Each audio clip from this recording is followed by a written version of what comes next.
I looked at the video. He told me to look at this video. He follows that dude. He bought his course or whatever, and he said BlackBerry was on that guy's list. Oh, you talk about the full auto dude? Yeah. He's good. Yeah. He's So good. he bought his course, and he bought some BlackBerry. How he liked the course? He loved it. He said, you know, hey, I want to spend the money. He says, I know I talk to you, you know, every now and then, but I wanted to have something I could just chill at, watch at the house and stuff like that. So he bought the guy's course. Hey, yo, Ken, you always talking about the semiconductor joint, right? So not always, but go ahead. A lot. But your girl Kathy she bought mad semiconductor stock recently. Yeah, that's crazy. Who, Kathy? Yeah. TSM. Yeah, but that's one of the stocks I've been telling you about too. I know that's what I'm saying. You mentioned it, but she spent about 60 million or so. She got rid of a lot of Tesla and started buying other joints like TSM. She bought millions in TSM among some other joints. You know what I'm saying? I was reading up on. I was like, wow. Yeah, that's mean. That's mean. Millions. TSM is I think Taiwan Semiconductor is in I want to say they're in almost every Android phone. Yeah. So that's part of their that's one, you know, just think if you in every Android phone, you that's a lot of phones. A lot of phones. And like I said, I bought an option the beginning of this year. It expired on January 15th. I think I bought it maybe the end of December. Yeah. I was up 130% in 3 weeks. Yeah. Sheesh. With TSM? With TSM. Yeah, she spent, I can look at my notes now. She spent 98 million on TSM. I thought it was 98 million. That's gangster. Yeah. And she spent about 60, I think it's 60 something million on another joint called Takeda. Yeah. If you look at the so this is my chart on TSM. You can see I've been all over this motherfucker. Yeah. So, like when I tell you, and it's right here, it's still look at the high was 137. It's at 129. This week it may hit past that high. I think this week all these earnings that are coming out is going to push up the whole entire market. You know when is TSM? They don't have earnings yet, do they? When is that? They just had it. They just had earnings on conference call was the 14th. Just passed last week. Last week. Oh shit. And you see what it did. Look at it popped up. That's when it popped up to the 137. So where is it right now? It's right below the middle Bollinger Band. It's at the right here at the middle. So let me blow this up a little bit more. So hold on, let me do something. I'm gonna get rid of another one of these graphs at the bottom. Let me do this real quick and try to make this a little bit bigger. And you set my chart up too last time, didn't you? Huh? You had my chart set up, didn't you? Like you Yeah. But I gotta show you how to work it. All right. Netflix doing this thing too. Yeah. Well, you know, Netflix is finally coming in with the reporting of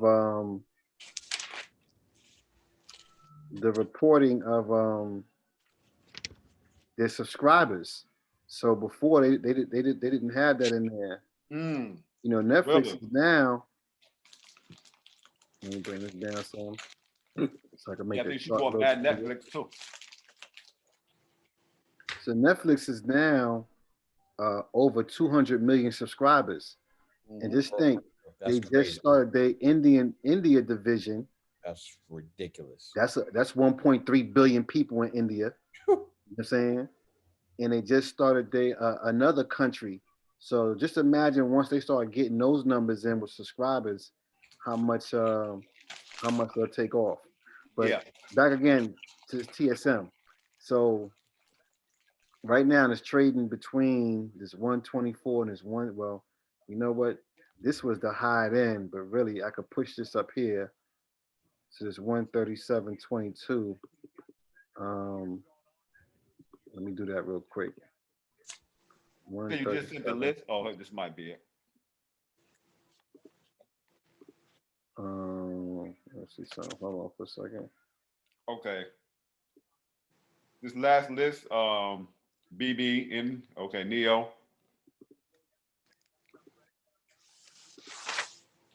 Kenny?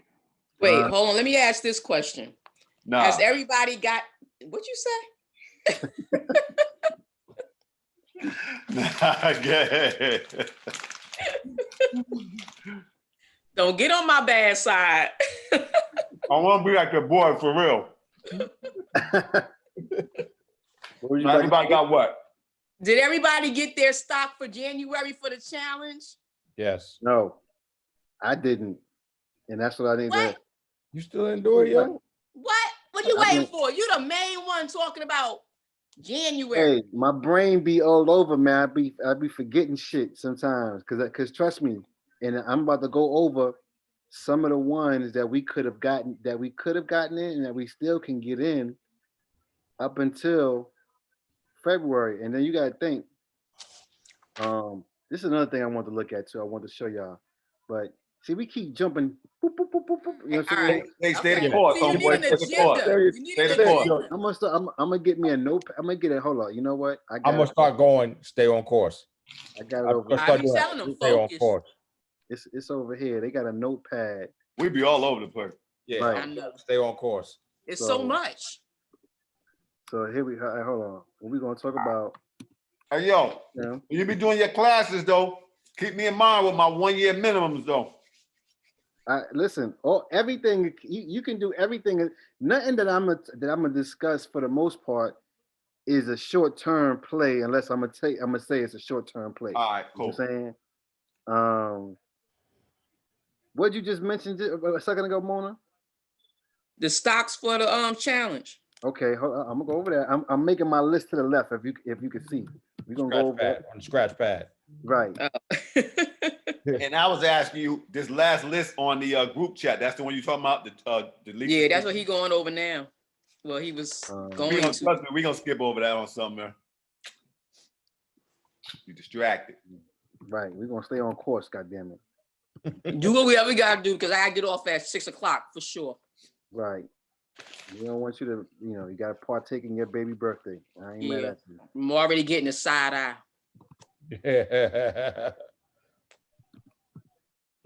All right. So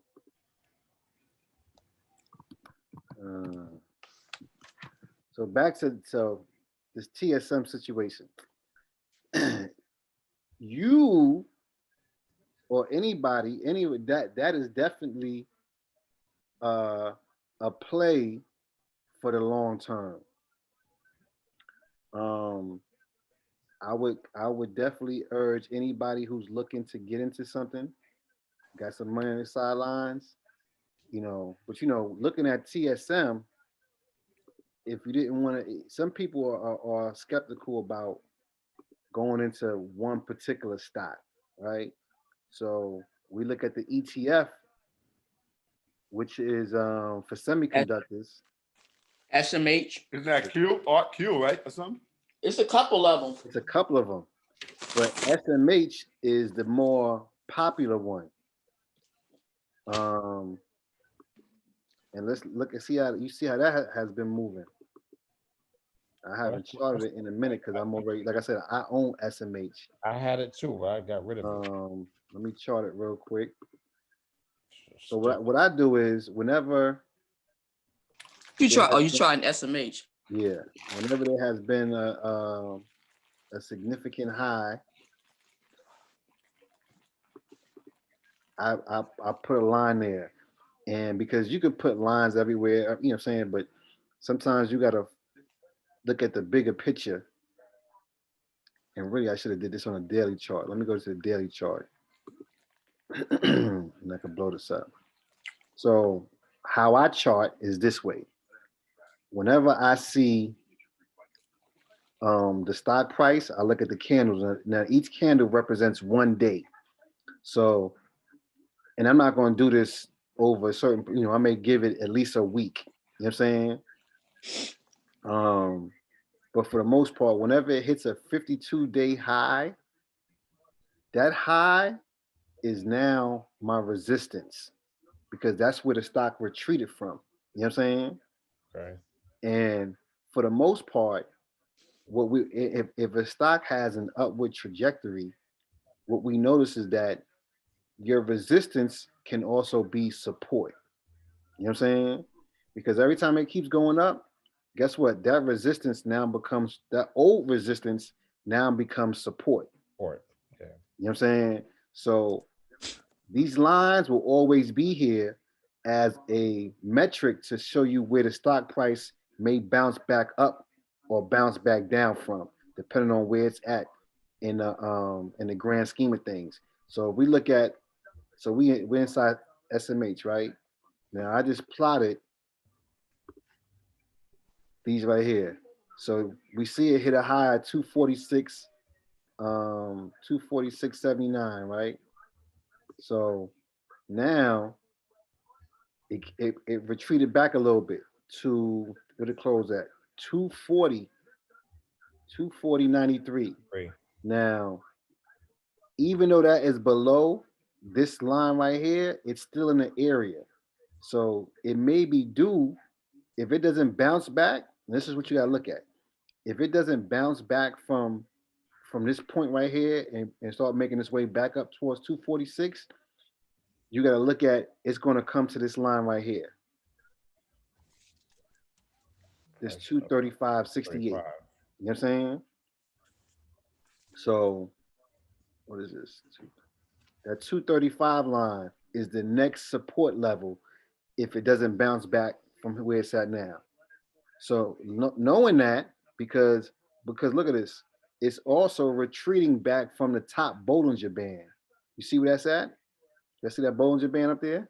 Yeah. I'm gonna highlight it. So if the Bollinger Band up here, right, it's retreating back. Now, this is the average price right around here. Mm-hmm. But the stock is still moving up. And as the stock moves up still, the Bollinger Bands are causing still move up too.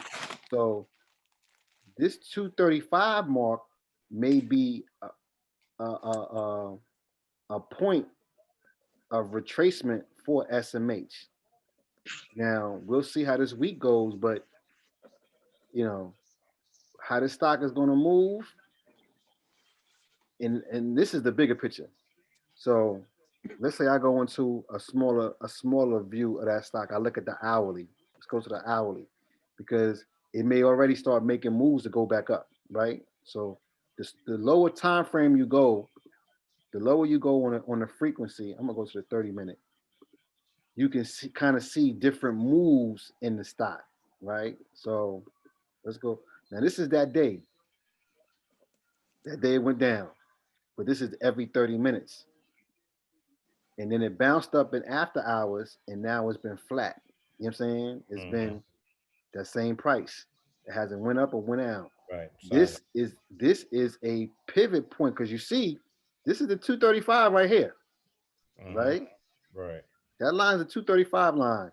This line right here 240, 243. is the support level that is now possibly going to be our resistance. So if it doesn't bounce back from here and go through this level, then we could look at it that it may hit this level right here. And that's how we look at charts. You know what I'm saying? Let me see something. Let me close that up. That's how we look at the charts. Now, I came into a lower frequency. So the lower frequency is going to give me a different look on the Bollinger Bands. Because remember, when we looked at the daily chart, this was right almost at the top Bollinger Band coming down. But when we come to a lower frequency, which is the 30-minute chart, this is at the bottom Bollinger Band. You know what I'm saying? So now this may be where the retracement, the bounce back comes, where it bounces up. Right. Okay, can you pause for a minute? Okay. What see is this you got on right now? This is SMH. No, not what chart, what time frame? This is on a 30-minute chart. A 30-minute chart. Mm-hmm. And you went to a 30-minute chart because I wanted to see how the stock was moving at a shorter frequency as opposed to looking at it from the hourly or the 4-hour or the daily chart. Because if we go to the daily chart, and I'm gonna show you that real quick. It's just at the middle. Well, if we go to the daily chart, we'll zoom in, right? Oh, it's at the top. It's at the top Bollinger Band because this is the bigger view, Right. right? So whenever you're looking at the higher the frequency, the bigger the view is that shows you the direction of the stock. Now, the lower the frequency, and when I say frequency, I'm talking about the frequency of the time frame of the chart that you're looking at, whether it be the 15 minute, the minute, 1 minute, 5 minute, 15 minute, 30 minute, 1 hour. When you look at those frequencies, that tells you a different story. You know what I'm saying? The bigger frequencies show you the direction. The lower frequencies show you the movement during a shorter time. You know what I'm saying? So if I'm looking at the daily, which is this is the daily now, this is going to show me over of a bigger chart. So if I go back out and I want to look at what the stock has done since August, this is what the stock has done since August. That's showing me the bigger picture of how the stock is moving. You know what I'm saying? Now, if I want to know how it's going to do during the week or during the day, then I look at a lower frequency, like an hour, a 30 minute, a 15 minute, and if I'm looking at maybe an entry point for that day, I may look at the minute chart or the 8 minute, the 5 minute, the 8 minute, or the 1 minute chart if I'm looking for an entry point to get in for that day.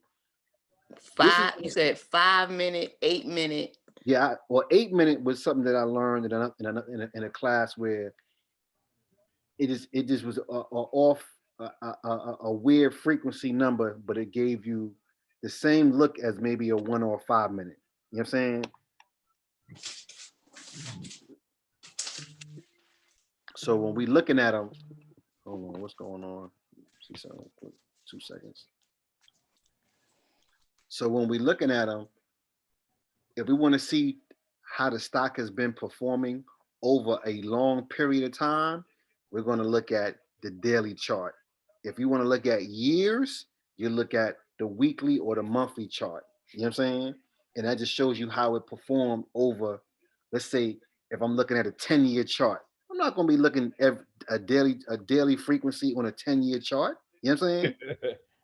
I'll be looking for days. So to condense that, I look at it on a monthly cycle. Okay, I look at 10 years, how it performed for the month. And then that just basically gives me the direction of the stock and how it moved. And if I want to go, I lower the time frame and I lower the frequency. Then I start looking at the 5 year, the 3 year, the 1 year. When I go to 1 year, I can look at a daily chart on a 1 year. You know what I'm saying? I can also look at a weekly chart on a 1 year. It's going to basically show me the same information. But as I go into shorter frequencies, that's when I start looking at how it performs during the day. You know what I'm saying? Because so let's break this one down. So SMH, right? We see that this frequency, we see it's at the top Bollinger Band, right? But we're trying to find support and resistance and where the bounce back may come from. I can't see the bounce back on a daily chart. You know what I'm saying? So now what I got to do, I got to go to a lower frequency. So I say, you know what? Let's look at the 30 minute or the hourly, but I'm going to go to the 30 minute because that's what we was at before. And if I go to the 30-minute chart and I look for that day, because this is that day, right? Right. This right here is the day in question, right? So I'm going to go back out a little bit more. But I'm looking at, okay, we see how it went down and there was a possible, because, this, even though that we know the area of support and resistance, a lot of times it may go through it or go above or beyond it. It'll be in the area before it makes that pivot to go back in the opposite direction. But if the direction continues, then we got to look for the second support level. You know what I'm saying? Yeah. So right now, look at you see, even after hours, it just went flat. It went flat. It didn't go down no more because this right here may have been the support during that time. But if it goes below, we gotta look for it to hit this number right here. Now, It may bounce back and come back up to this number right here and go through it. But then again, now that it came through it, it can hit this and come back down. You know what I'm saying? So this is Yeah, the what's the key after point. hours? What's the after hours? Those 4 blocks. What time are those spots after? That was So 7, 5:30, 6 at 6 o'clock block. and it Okay. closed at 2:40, Yeah. 2:40.95, Okay. right?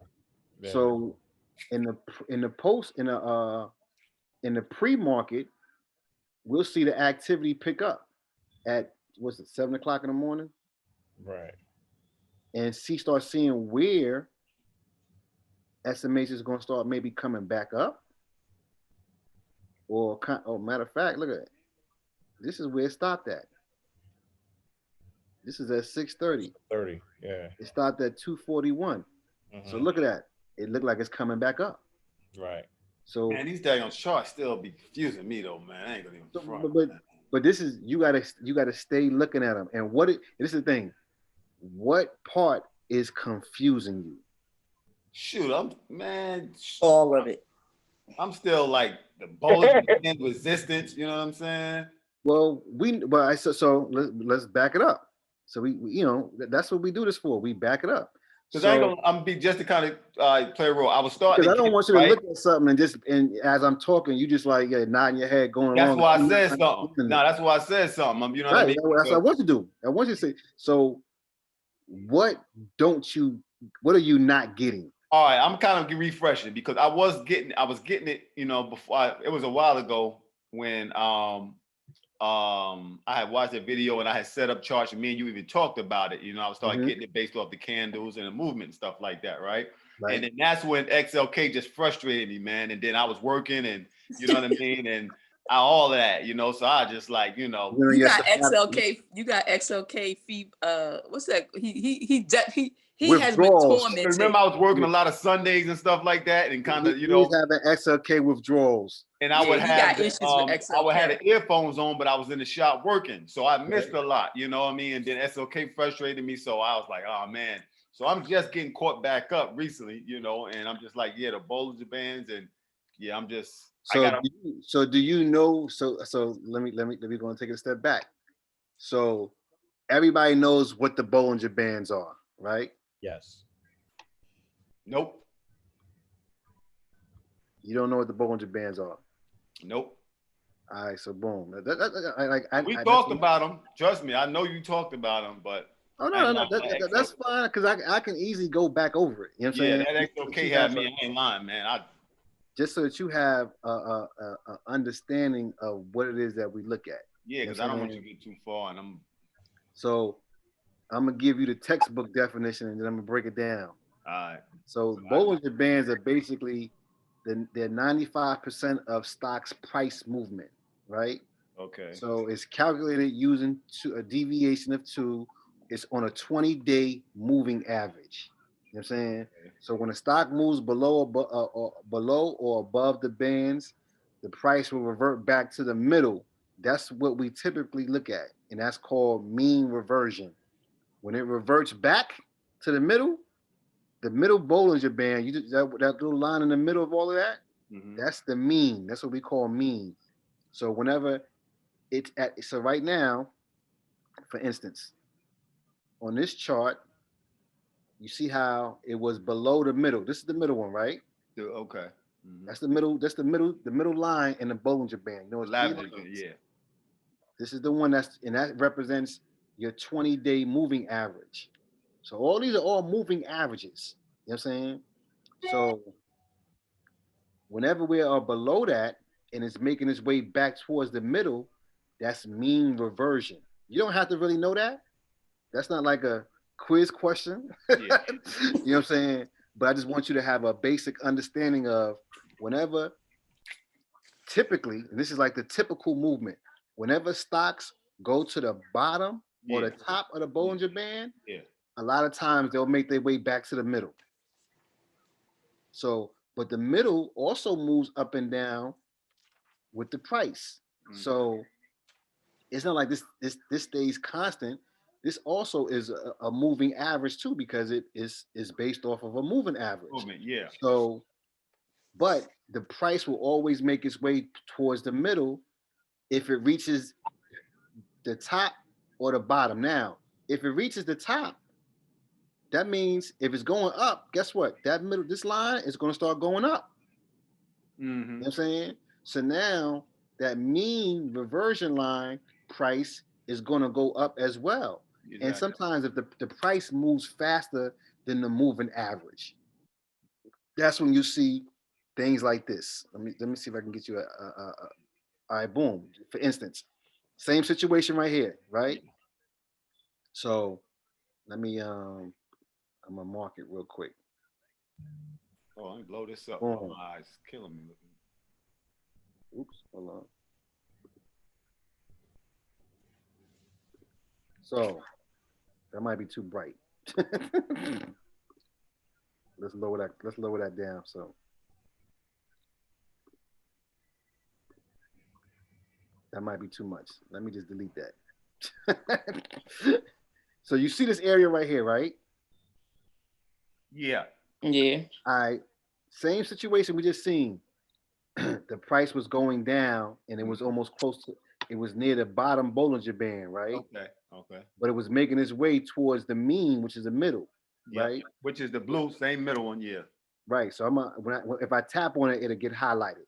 So it's making our way towards this line right here. Right there, yeah. Right. But in this instance, the price went, it gapped up from right here to right there, right? Okay. You see that, right? Yep. And now the price is moving upward. Well, look at the band. The Bollinger Band starts turning up and moving upward with the price. Yeah. You know what I'm saying? So as it's now we move up to here, as the price is going to the top part of the Bollinger Band is still moving upward as well. Yeah. So it won't move down until the price starts moving down. On down, you start seeing it taper off right here. Okay. So we come back to this point. This is starting to move up. This band is going to start moving up. But it's always this is like the average price. This middle line in the Bollinger Band, and that's like the average price. That's not to say that it will always come back to the middle, but just understand in the back of your mind, this is the average price of what this stock should cost. Okay. That's what the stock should cost. The mean is the average price. Right. That's what the stock should cost based on a 20-day moving average. Okay. And that's why Bollinger Bands are considered to be a staple technical analysis in charts, because the 20-day moving average is like the best moving average you can look at, because it's the shortest and it gives you a better price point of what the average price should be over 20 days, which is basically a month. So when you're looking at, okay, of course, you have your top Bollinger Band, you know, you have your mean, you have your lower, right? And of course, you're looking at the prices, right? Right. So typically, all right, you're looking at the prices as it's fluctuating, right? And of course, it can go over the Bollinger Band or it can go, you know, below, right? So having the Bollinger Band, even though the stock can go higher or lower, like, I don't know, kind of like, how is that Bollinger Band in a nutshell? Is it kind of really helping you? You know what I'm saying? And the price can go either higher or below, or below the lower. The Bollinger Band helps you because it kind of gives you an area of how to price the volatility within the stock. So we know, looking at this Bollinger Band, this stock can go between 240 and 243. That's what the Bollinger Band is telling you. That's where the fluctuation is. You know what I'm saying? Now, can it go outside of that? Of course it can. But that's just an average price of the fluctuation between the bottom Bollinger Band and the top Bollinger Band. All right, now where's the price difference I'm looking at for you said 240, 243. Where's it showing? So if I put my stylus on the end, yeah, that's at 243. All right, I'm looking for the 240. You see, that's why you when you use your crosshair, see that X Oh, my pictures, the video images of us is in the way. That's why I didn't see it. Okay. Oh, okay. But it's showing to the You right can move side. it, can't you? Yeah, It's showing. You should be able to move the pictures, yo. Yeah, I'm about to move them now. So, okay.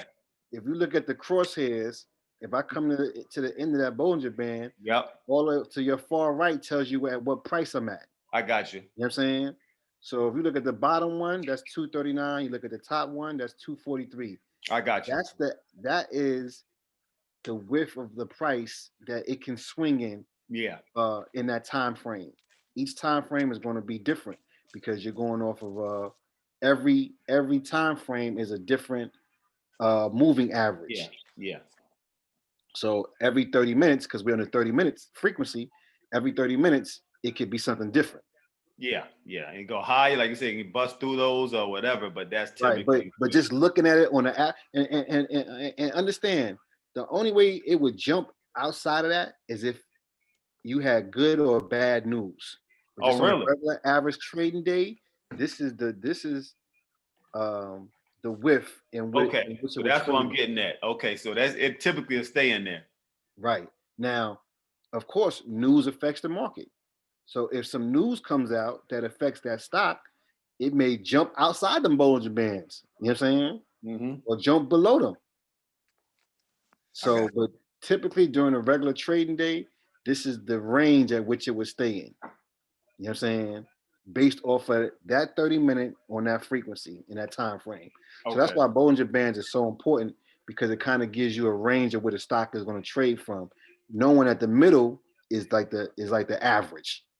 So if you were buying some stock, right, based off looking at that, and I know it would be other issues such as, tech analysis and stuff like that. But if you was looking at a stock based off, so how would you apply that movement?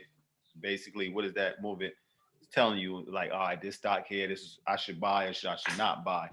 Well, we know whenever a stock price is at the top part of the Bollinger Band, we know that's a high moving average. I got you.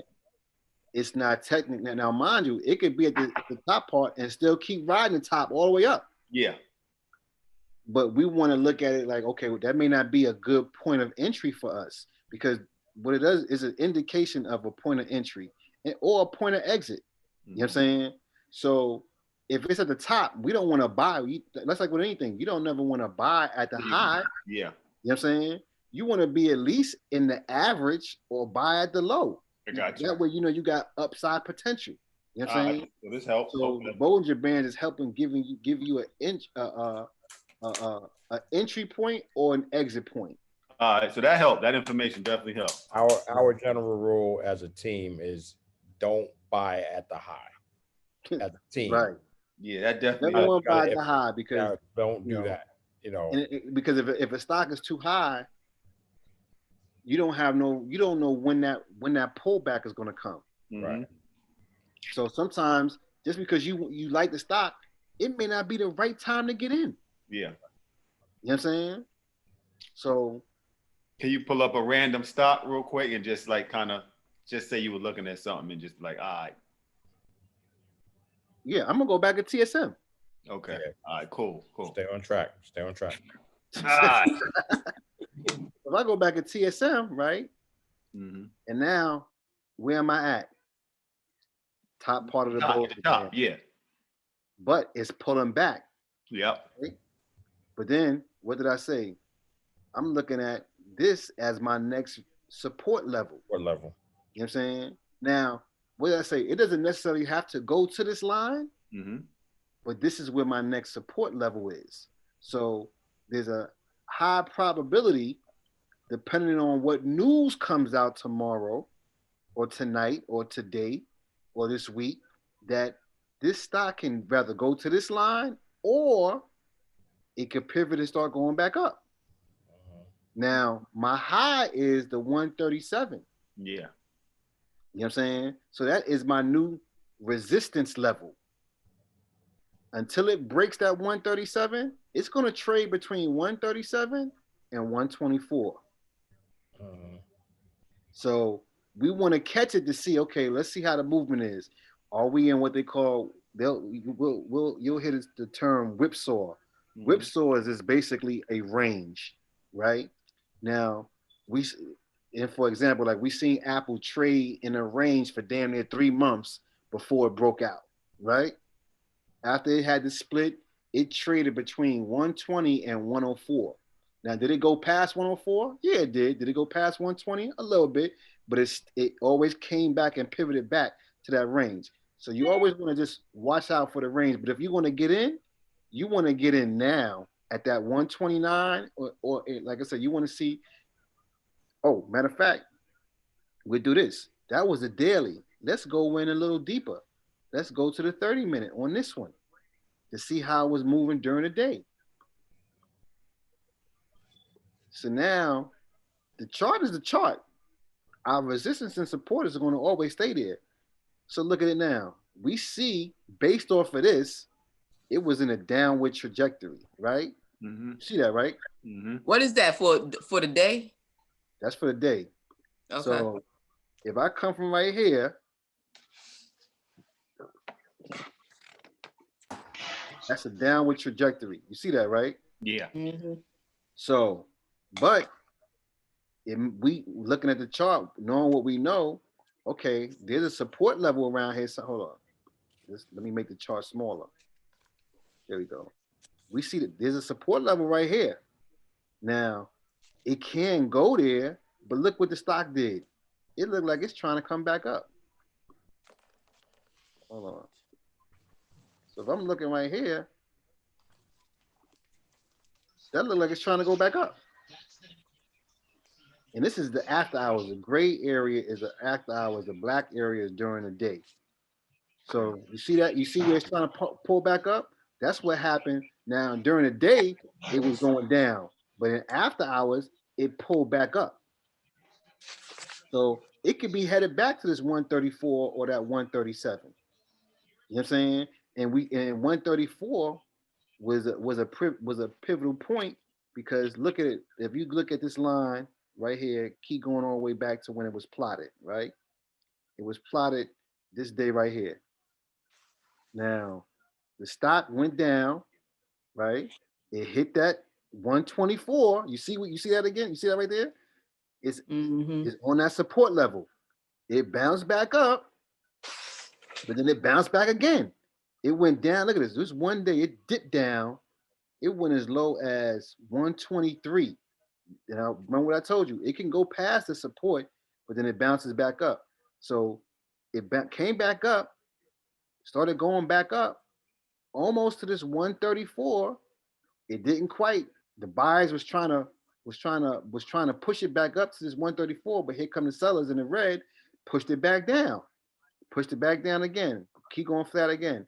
They made another run right here in after hours, back at the 134, on the 134, a little bit above, a little bit below. When it opened back up, the sellers came back in and said, nah, I'm not ready to go past 134. Pushed it back down, right? And that's what, like, this is the volume. This is the volume chart. Green is pushing it up, red is pushing it down. The sellers came in and was pushing it down. Boom. Still in between that 124 and that 134. Stayed flat again. Now this is back in after hours.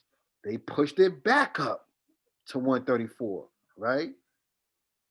They even went as far in after hours, and this is in pre-market before it opened up.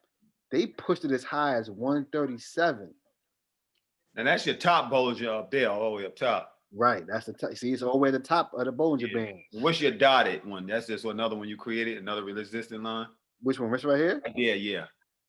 That's the resistance. That's that one. You got the mean and you got the lower. So these are my Bollinger Bands, right? Mm-hmm. You see them 3 lines that's highlighted right now? Yeah. So that's my Bollinger Bands. Yeah, of course. This dotted line right here. Yeah, that's the one I mean. That's my resistance. That was the old resistance, right? Okay. But the old resistance, because stocks have memory, keep it in your brain. Even though we hit a new high right here. Yeah. Right here is the 137.22. Yeah. That is my new resistance level. Exactly. And it's my new resistance. Why? Because that's the new high, right? Still don't rule out the 134. That's what I was getting at. Yeah, that old one is Yeah. still there. The Okay. old one is still there because this is a pivotal point because it took us so long to get through it just to get to 137. Yeah. Then the sellers came in and pushed it back down. Yeah. Right? So they pushed it back down again, still hovering up. There you go again. Right here, they try to come back through the 134. They didn't. It's still a pivotal resistance level. They pushed it back down. So what's this one? Try to come back. They try to come back through again. Pushed it back down again. Yeah. They come to What's the purple line? The purple line is the VWAP. I'm not even gonna get into that right now. Okay. Okay. Don't worry about that. That's just gonna confuse you more. Hold on, that's the one I'm following. Shoot, there's the daggone price. No, you're not. Don't follow the purple line. Hold on, no, let me get my eyes right. Hold on. Yeah, get your eyes right. When you were following, when you was tracking that price, and when you was tracking that price and you was moving, you had your hand all around here. Hold on, where? All on that purple line. Well, let me do this. Let me take the purple line off because I don't. Yeah, you had your arrow was all on that purple line, homeboy. I was just following it, but I wasn't following that. Okay. Because literally, when it was running flat and you were going across, it was all on that purple line. So let me get rid of the purple line. I'm about to get rid of the purple line. Thank you. Thank you. Because we don't want to confuse Shaheed. Thank you. I was getting it, and you just threw me off again, homeboy. So now, only lines you need to be concerned about right now is this Bollinger Band. I see that. Yeah. That resistance. Yep. And that support. That's the only ones you need to be concerned about right now. All right, give me the price with the movement line. What? All right, so we got the, all right, that's the below. All right, we're at the bottom. All right, now you got rid of your purple. Okay, now we can move. So, only thing you need to be concerned about is that 124. Yeah. 134, which is resistance. Yep. These 3 Bollinger Bands. That's the only thing you need to be concerned about. Okay. So see right here, the sellers came in again, pushed it down some more. Now, mind you, they try to make a run to that this resistance level. It pushed them down, right? Hold on, give me 2 seconds. Man, I need a new prescription, boy. I can't. My daggone eye so bad. What are you looking at? Are you my eye? I can't. What are you on? What are you using? What are you using? Your laptop? Yeah. What size is the screen? Listen, your boy glasses. Listen. Eyes going bad, sister. Hold on, let me get my other glasses. Hold on. Yeah, get the stronger medication. Get the stronger medication. No, you better go to Walgreens to get the pack of 10. Right. You can't use the 1.5s no more. You need the 3s. Too funny. You need the 3s or the 4s. Get the stronger ones. Get the stronger ones. Yeah. Here we go. All right, let's see. Now we're in HD. Boy, you stupid. All right, let's bro. All right, he's a little better. So now you see that line right here. Yeah. When the sellers came in and pushed it down, it's gonna widen up the Bollinger Band, right? Now we're at the bottom Bollinger Band. You see that? Got me sweating. Yeah. You see we at the bottom Bollinger Band and the stock price is pushing down. Yeah. Right? Yeah. And then it levels off. And now it goes kind of like flat, goes straight across. Yeah. But while it's going straight across, the Bollinger Band, the moving average, is also flattening out. So now it's going to meet the price with the middle. Mm-hmm. So now we still going flat because we're not going up or down. We're going flat. But now the Bollinger Bands, because it's on a 20-day moving average, each day is a new day dropped and a new day added because of price. We see that the middle band is catching up with the price of where the stock is at, right? And the width is tightening up because it's not trading so wide no more. So then you got the constriction in the width of the Bollinger Band. So you see your top band here, and the bottom band there. You see how, look at that. That's only tight. They call that a squeeze. That's a squeeze. A 129 and a 130. You know what I'm saying? it's only a 1 point variance. So Yeah. here we go again. Now, what we seen on the chart was we seen the downward pressure on the big chart. That's why we noted it with that line to show you that, okay, the trajectory is going down. But when it started going flat right here, that's showing you that it might have hit a support level. Now, that support level is not marked on my chart because, you know, I just say it ain't marked because I'm looking at the 124. But it, for some reason, right around here, it's found support at 129. Because then maybe the buyers are coming in and saying, listen, we're not going no lower. I know y'all said we want to go lower, but we're not going no lower. So now the buyers is like, matter of fact, we putting more money back into it. You see that? You see the direction is changing. Yeah, it's going up. So come pre-market tomorrow at 7 o'clock. Because what time the market open? Hold on. Oh, it's gonna open at, hold on, at 4:30, at 4 o'clock in the morning. So come 4 o'clock in the morning, we're gonna see how it's gonna start moving. And see, you be up there early. You can see what the pre-market looks like. Yeah. And so that once again, when we look at the futures, that's what the futures are. That's pre-market activity. That's showing you what the stock is going to do or what it could possibly do when the market opens at 9:30. You know what I'm saying? Yeah. So don't you could look at when you go up at 4:30, 4 o'clock in the morning, 5 o'clock, 5:30 in the morning. Yeah. Right before you praying, you could take a look and see, okay, let me see what TSM is doing. And it'll give you an idea if that direction is still an upward trend or a downward trend.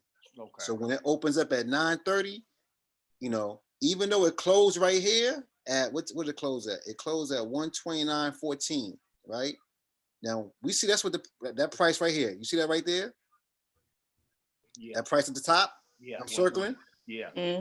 That's what it closed at during regular market hours. Okay.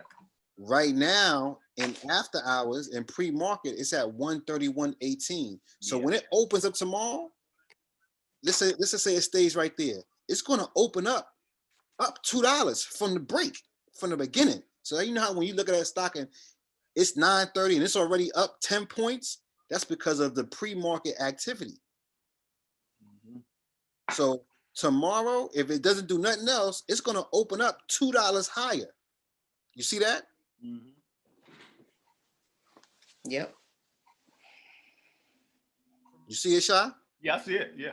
All right, so, and that's how we look at charts. You know what I'm saying? So when we're looking at them, we have to know where the support and the resistance is because those are pivot points. It can go here, bounce back. But this is one thing I've noticed. A lot of times, whenever you have a resistance, correct? Yeah. Whenever you have a resistance, a lot of times, and you can count it, you may say it may hit that resistance 3 times, right? Depending on, and you can watch it over time. And when there's like big breakouts, that stock has went down and hit that resistance 3 times. On that 3rd time is when it broke through. So now this is the new resistance, this 137. Can we get to 130? And see, that's a trading zone. Okay. Let's just say 137 is the new resistance. Yeah. Right? And let's just say 129 is the new support. Well, guess what? I could play 129 and 137 all day. Buy it at the bottom, sell it when it gets to resistance. Or when it starts, if it looks like it's going to pull back. Yeah. And if it drops, boom, sell it then and wait for it to hit that 129 or in that area again to buy it back. You know what I'm saying? I may give myself $1 cushion on a support level because it may not always go down here. But if I know it's went down to 129, if it hit 130, I may buy it again, wait for it to go down, and then bounce back up to 137. Yeah. So that's a trading zone. And you'll see that. So let me do this. I'm gonna look at a bigger chart to show you trading zones. We're gonna go to the hour chart. Boom. This is the trading zone, right? This is the new high. This is the support. Now, this is the same stock. Yeah. It went down to 134. Boom. That's one. It went down, came back up. That's two. But then it went through it. But then it came back down again. So guess what? On the way back up, that may be the breakout. So this may be the breakout point for TSM. Now, when we was on a smaller chart, we couldn't see that. So we had to go to a bigger chart to see the movements and how many times it tapped that 134. But you was going to say something else. How many times it tapped that? Tap that ass. Tap that ass again. Back. You know what I'm saying? So now this may be the breakout for it to shoot past the 137. And we won't know that until we see how the stock moves.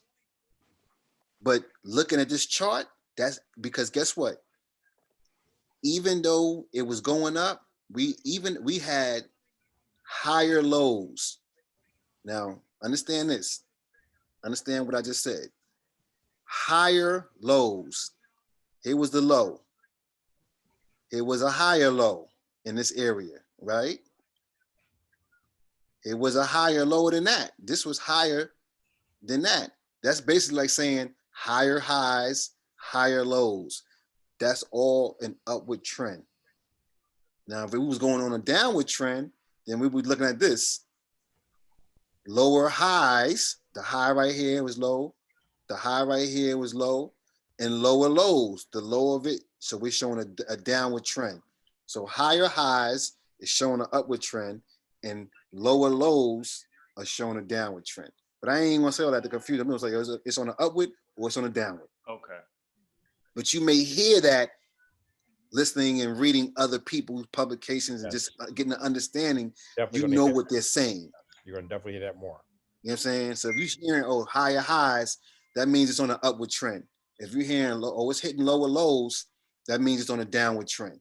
That's all it means. So looking at it here, boom, tap, tap. We on another tap. That may be the breakout. So TSM is a buy right now because look where it's at. Clearly, this has been a support level. You know what I'm saying? This 129 area from this point forward, from right around here, has been a support level. So I can, let's just say, let me go ahead and I'm gonna mark it on my chart, right? So I'm gonna look at it from this point because that's when it came, right there.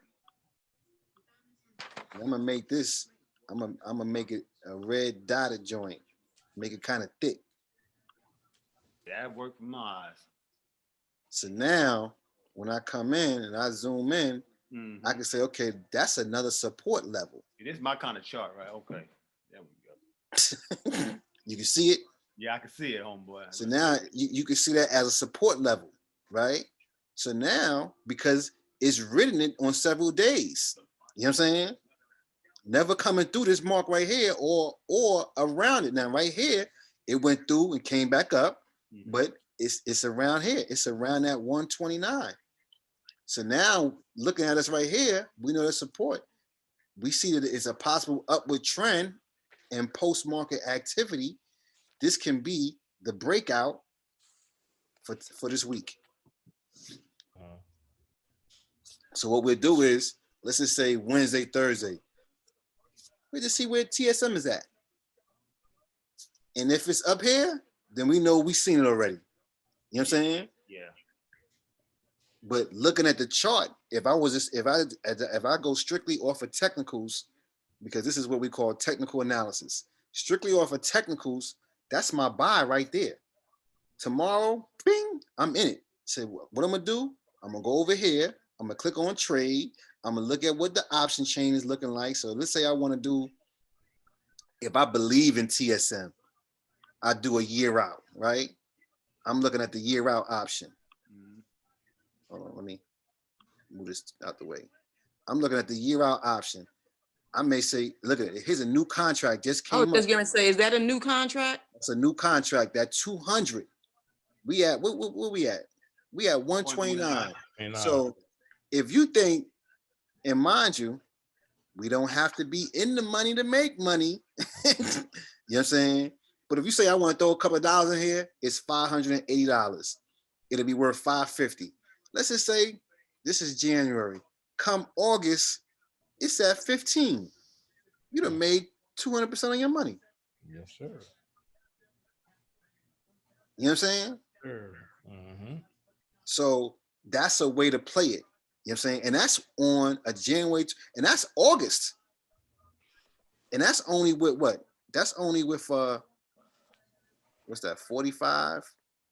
So you talk about 45, a 60-point move.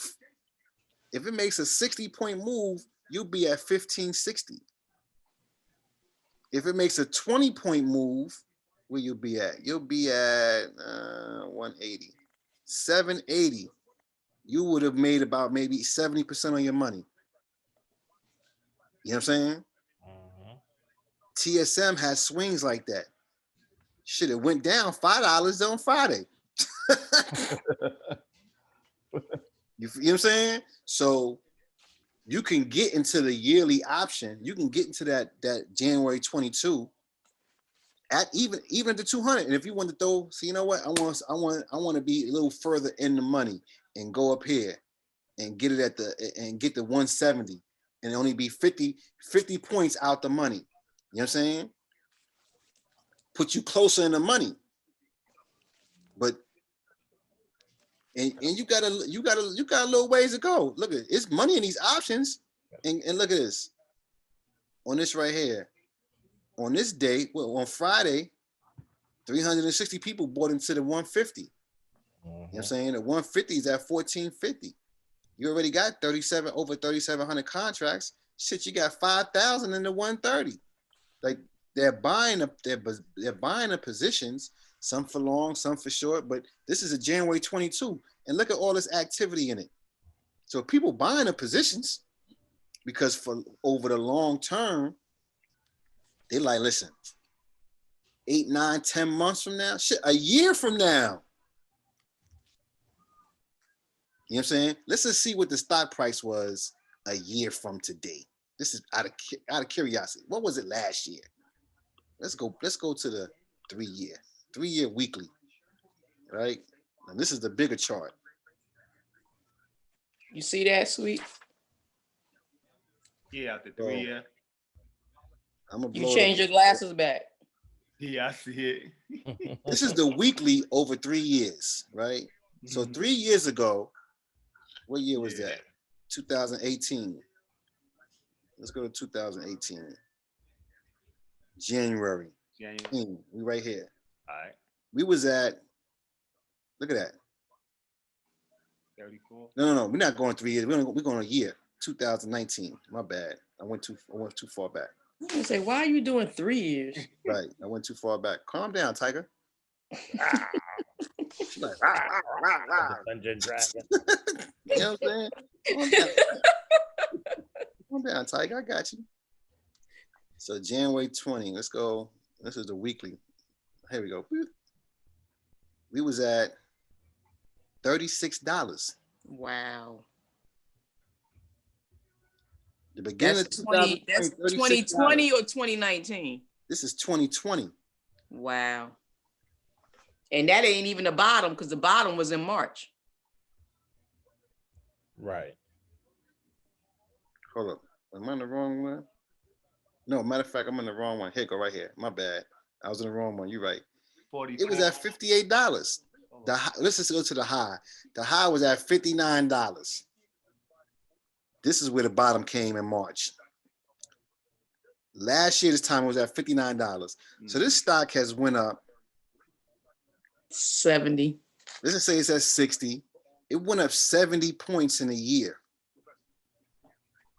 Right?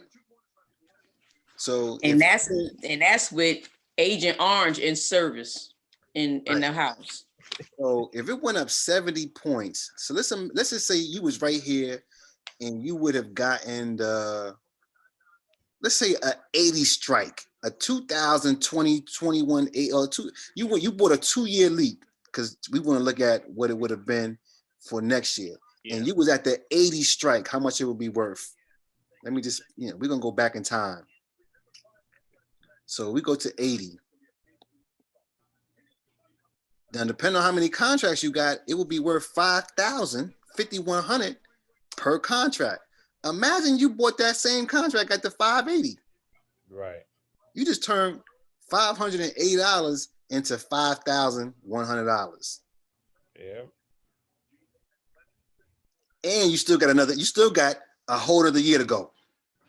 But great. do they even, so this is 2022. So you saying if you looked at a 2023. If you bought it in the beginning of 2020, a 2-year contract. I'm just doing a hypothetical. You know what I'm saying? Say you bought 3 contracts at say $1,600 or $1,500. You'd be sitting on top almost like 16, 17,000 probably right now. Right. Yeah, but you went back, that was a year. You went back to 2020. That was a year, yep. So, and you would still have another year on that contract. If you had you're already up from, let's say you spent 6 times 3, 1,800, and it turned into 5,100, right? The 1,800 turned into 15,300, right? Yeah. You still got another year on that contract. Right. But I'm saying that's still possible now because they have 2023 contracts out as well now. You could go to, so let's go to 2023. I know the contracts are more the further you go out, but you still have the opportunity to make a lot of money because they do have 2-year contracts. And look at this. This is $12.60 for 2023. Come on, ARK. Come on, ARK. Yes.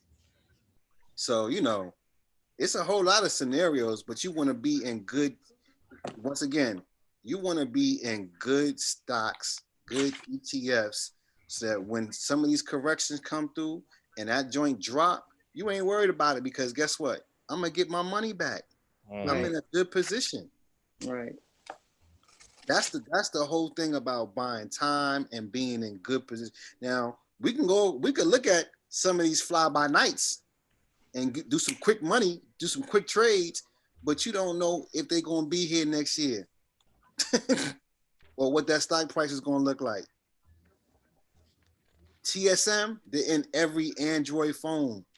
That's not about to change no time soon. You know what I'm saying? So let's go to the scratch board. We offer TSM. Challenge. All right. So who has started their $1,000? Me. Only 2 people. I don't know where Fulio went. He must have hopped off. Fulio, you still on here? His name is lit up.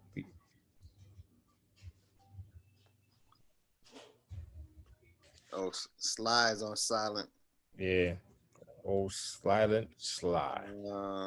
Gary's still here. He just on mute.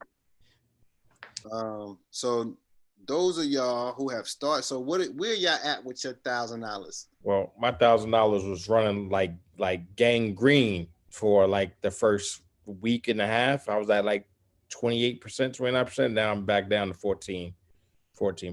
SBE. Oh, you had to switch. You went switch back too? Okay, yeah. I got a contract.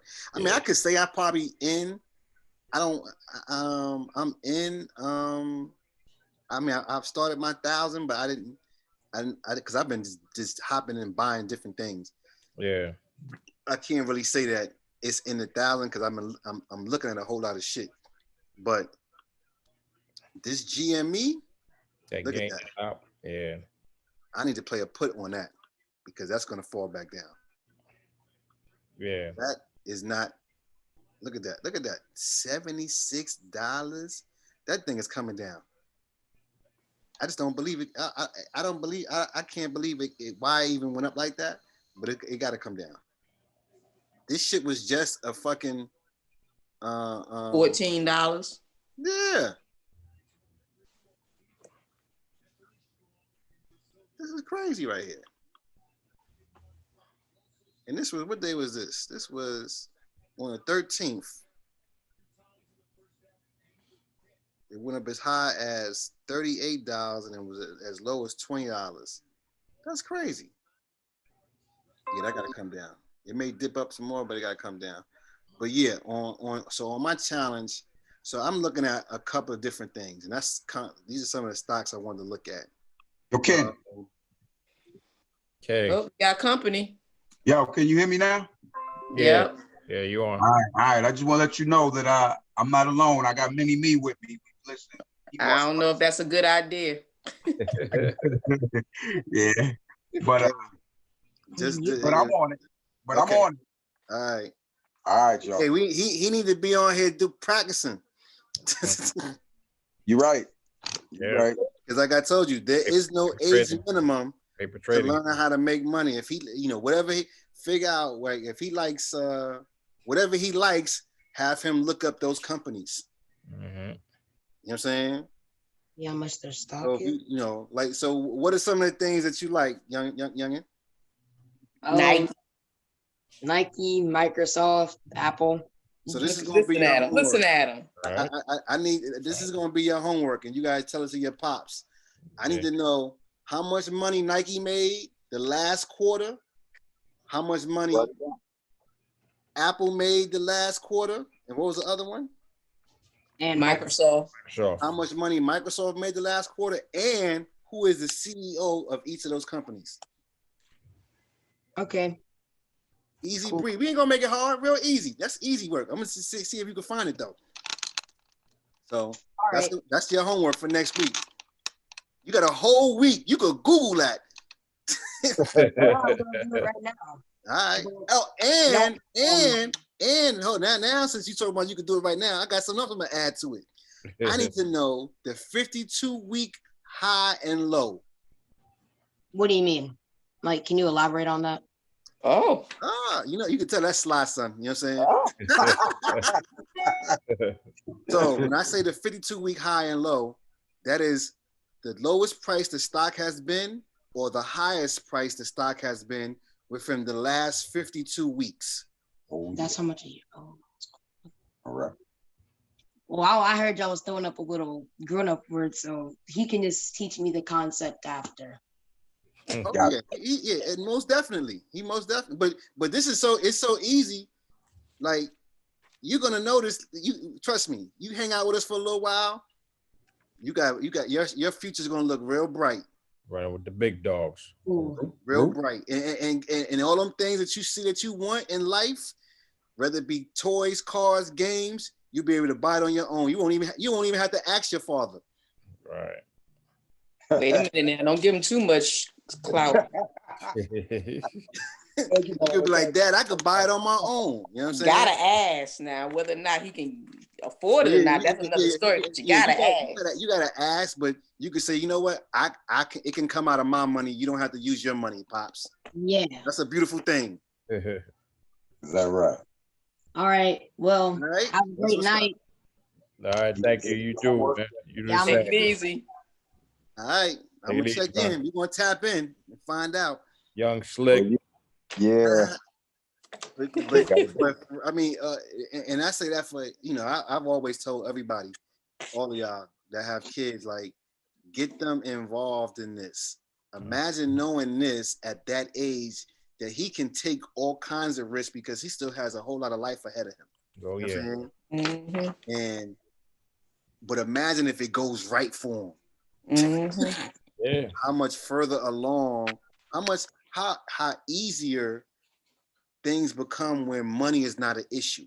Mm-hmm. Amen. You know what I'm saying? When now you can focus on other parts of life that you need to be attentive to, and you don't have to worry about the financial side because you know what? I got a nest egg over here. I got this money that's growing. Mm-hmm. Boom. I don't have to worry about the money, but let's focus on, other aspects of health and wellness and things of that nature and having my health on point. So, and don't have to worry about if I can afford the treatment or can I go this and do that. You know what I'm saying? Right. Because you got it situated. So that's what this is going to help us do. It ain't, money ain't going to make you happy. It just allows you to be a little more comfortable. Oops, I'm sorry. He's still around? See what I'm saying? No, he gone. Nah. He went to go do his homework. Oh, okay. He might come back too fast. I should have gave him something more difficult because that was really easy.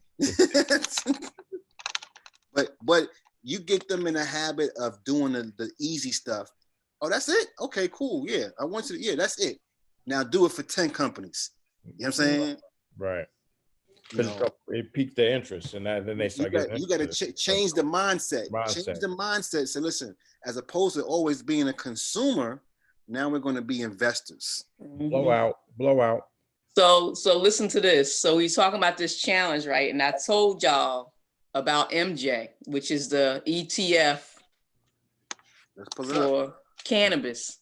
Mm-hmm. It had a little run. I'm up 132%. Oh, silky. Yeah. And you put 50,000 in it. Woo. I know I did not. No, I did not. It was $1,000 challenge. What'd you get in at? 95 cents. You got in at 95 cents? Yep. Wow. You bought an option? Yeah. Oh, which option you in?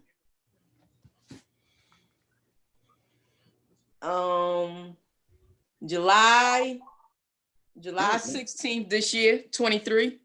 It was 95 cents? July 16th, 23. July 16th? Yeah. 21. I mean, 21. Yeah. And you bought it for 95 cents? You up more than 100%, shorty. I said 132. You up more than 132. I'm not. I'm looking at 400% is worth $4.90. Yeah. I don't know what kind of math you doing. I'm looking at my thing. It don't say that. My What did you buy it at, Mona? That's what I'm at. Yeah. You couldn't have bought it at 95 cents. You couldn't have bought it at 95 cents. Price and paid. Only up 130%. And it's at $4? You would if you bought it at 95 cents. Wait, time out. Where you see $4 at? I'm right here. July 16th. 21. July 21, 16 strike is at $4.90. Right. I didn't say 16 straight. I said 23. Oh, okay. Well, be clear, damn it. Say it with your chest. Say it with your chest. So July 20. Okay, so that makes more sense. You said 130. That's not bad. That's still a good number. And what is that stock, Mona? The ETF on cannabis. That's the ETF on cannabis. Yeah. You got to think now that cannabis is legal in Arizona, New Jersey, and Colorado. No, it's always Colorado. But the new states. Yeah. The new states is Jersey, Arizona, and somewhere else. It's like 3 or 4 of them. So Jersey, it's still kind of funny, but I mean, like I said, that's not a bad look because look at all the contracts that people are buying. You know, a lot of money. And like I said, Mona got in at 95 cents. That's a hell of a motherfucking, that's a hell of an entry. Yo, Yvette's sorority sister, their daughter is 23 years old. She started her own cannabis, what's the name dispensary out in East Orange. Wow. Her father owns a security company in the city, and they guard Barclays Center and everything. Yo, he got to go send security to pick her up when she leaves at night, because she be bringing home like 15,000, 20,000 every night. Oh yeah. Damn. Yeah, it's they have in Colorado and in California, they have cannabis banks. And they're basically just storage units to hold your money. You can't. It's not federally. You can't legal. deposit that money into a bank because it'd be looked upon as money laundering. Yeah, exactly. Because it's not legal on the federal level. Right. So you can't put the money into a federally backed institution. So people have come up with holding companies. You know what I'm saying? Where they have the security and everything. They come and pick up your drops every day, every morning, or however you want to do it, and they hold your money. It's crazy. Now check it out. Now, would that be something to potentially look at when these new states that are coming in far as cannabis, to find out the name of the businesses that will be opening to operate in that capacity and see if any of them are public? Well, a lot of them, the dispensaries won't be public, but I'm talking about the financial institutions that are holding these monies, because it can't be federal, because not all states right are part of it. And in no state is it approved federally. So nowhere. Yeah, nowhere. it's not federal nowhere. Once that's why a lot of people are. So this girl's 22 years old, yo. She's 22. Right. A lot of people are still skeptical 22. about The banks that the places that hold it. holding joints because there's no insurance. You know what I'm saying? Oh. But you know, a lot of these people get robbed a lot. Yeah. That's right. Because they know they leaving with all this cash. Yeah, sure. You know what I'm saying? Sure. So what about the security on those locations when they do, leave their business and get to this holding type of bank? Mm-hmm. So that business could just file bankruptcy and everybody lose their bread without any insurance. That's what you're saying? Everybody can lose their bread just like that. Oh, hell no. Yeah. So what he said they're doing, they taking the money and put it in a safety deposit box at the bank. So because they don't want to keep all that money in the house. So right. Right. And you can do that. But just imagine the bank closed at 4. Mm-hmm. You can't do it till the next day. Yeah, she got to do it the next day. You know, the guy that started the cookie string, the kid Burner, I remember they opened up a San Francisco location, right? And on the first day, he made $78,000. Oh gosh. God. First day. Wow. Now, mind you, Burner cookies is like the Walmart of the cannabis industry. Mm-hmm. You know what I'm saying? That strain of weed is so popular. They got Girl Scout cookies, they got orange cookies, they got blueberry cookies. It's so many. Whenever you hear anything that got cookies in it, that's part of the cookie strain. And this dude Burner, who was a pothead, he started it. Wow. And I mean, it's bananas. So now he went from selling the weed to going retail with it and opening up his own dispensaries. So now you can get all of you can get all of the cookie strains at the cookie store. Become a cookie monster. Yep. And when I mean he's killing it.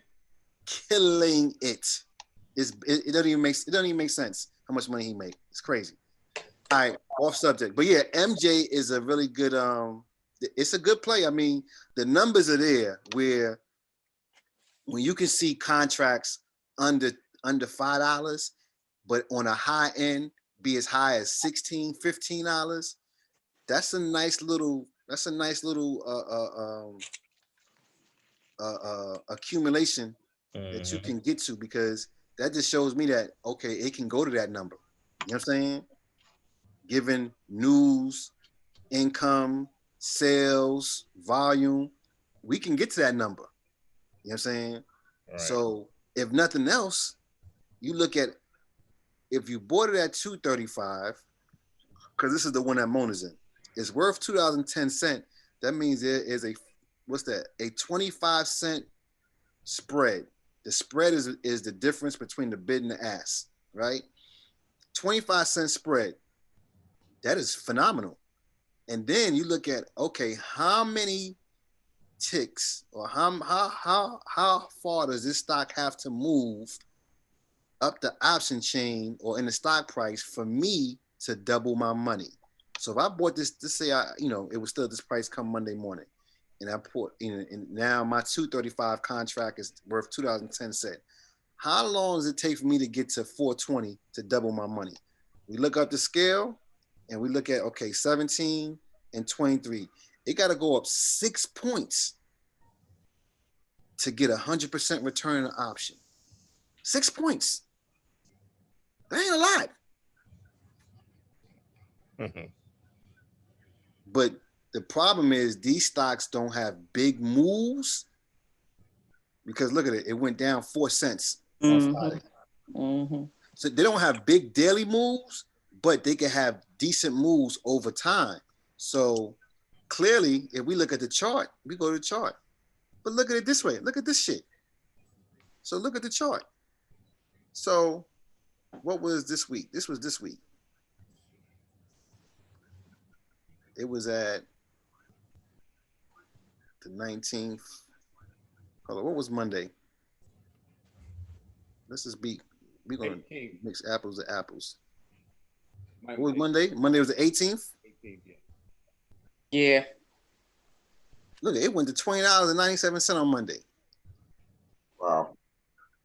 Now it then came down to, it closed at 1942 on Friday. And at Monday, it closed at 1982. Then it closed damn near where it opened on Monday. That's crazy right there. It closed at 1982 on Monday, and it closed at 1942 on Friday. But within that week, it went up like $1.40. You know what I'm saying? But if you go the week before, you know, shit, you had a nice little move. That shit went up damn near $3.50 the week before. So like I said, you only need 6 points to get 100% return on your money. So if we can average out $2 a week, that's 3 weeks, 4 weeks in a month, you can get 100% return on your money. It's not a bad look. And looking at this, once again, charts don't lie. If we chart MJ, which is hard because it's so erratic. You know what I'm saying? Like, look where it's at in the Bollinger Bands. It went outside the Bollinger Bands here.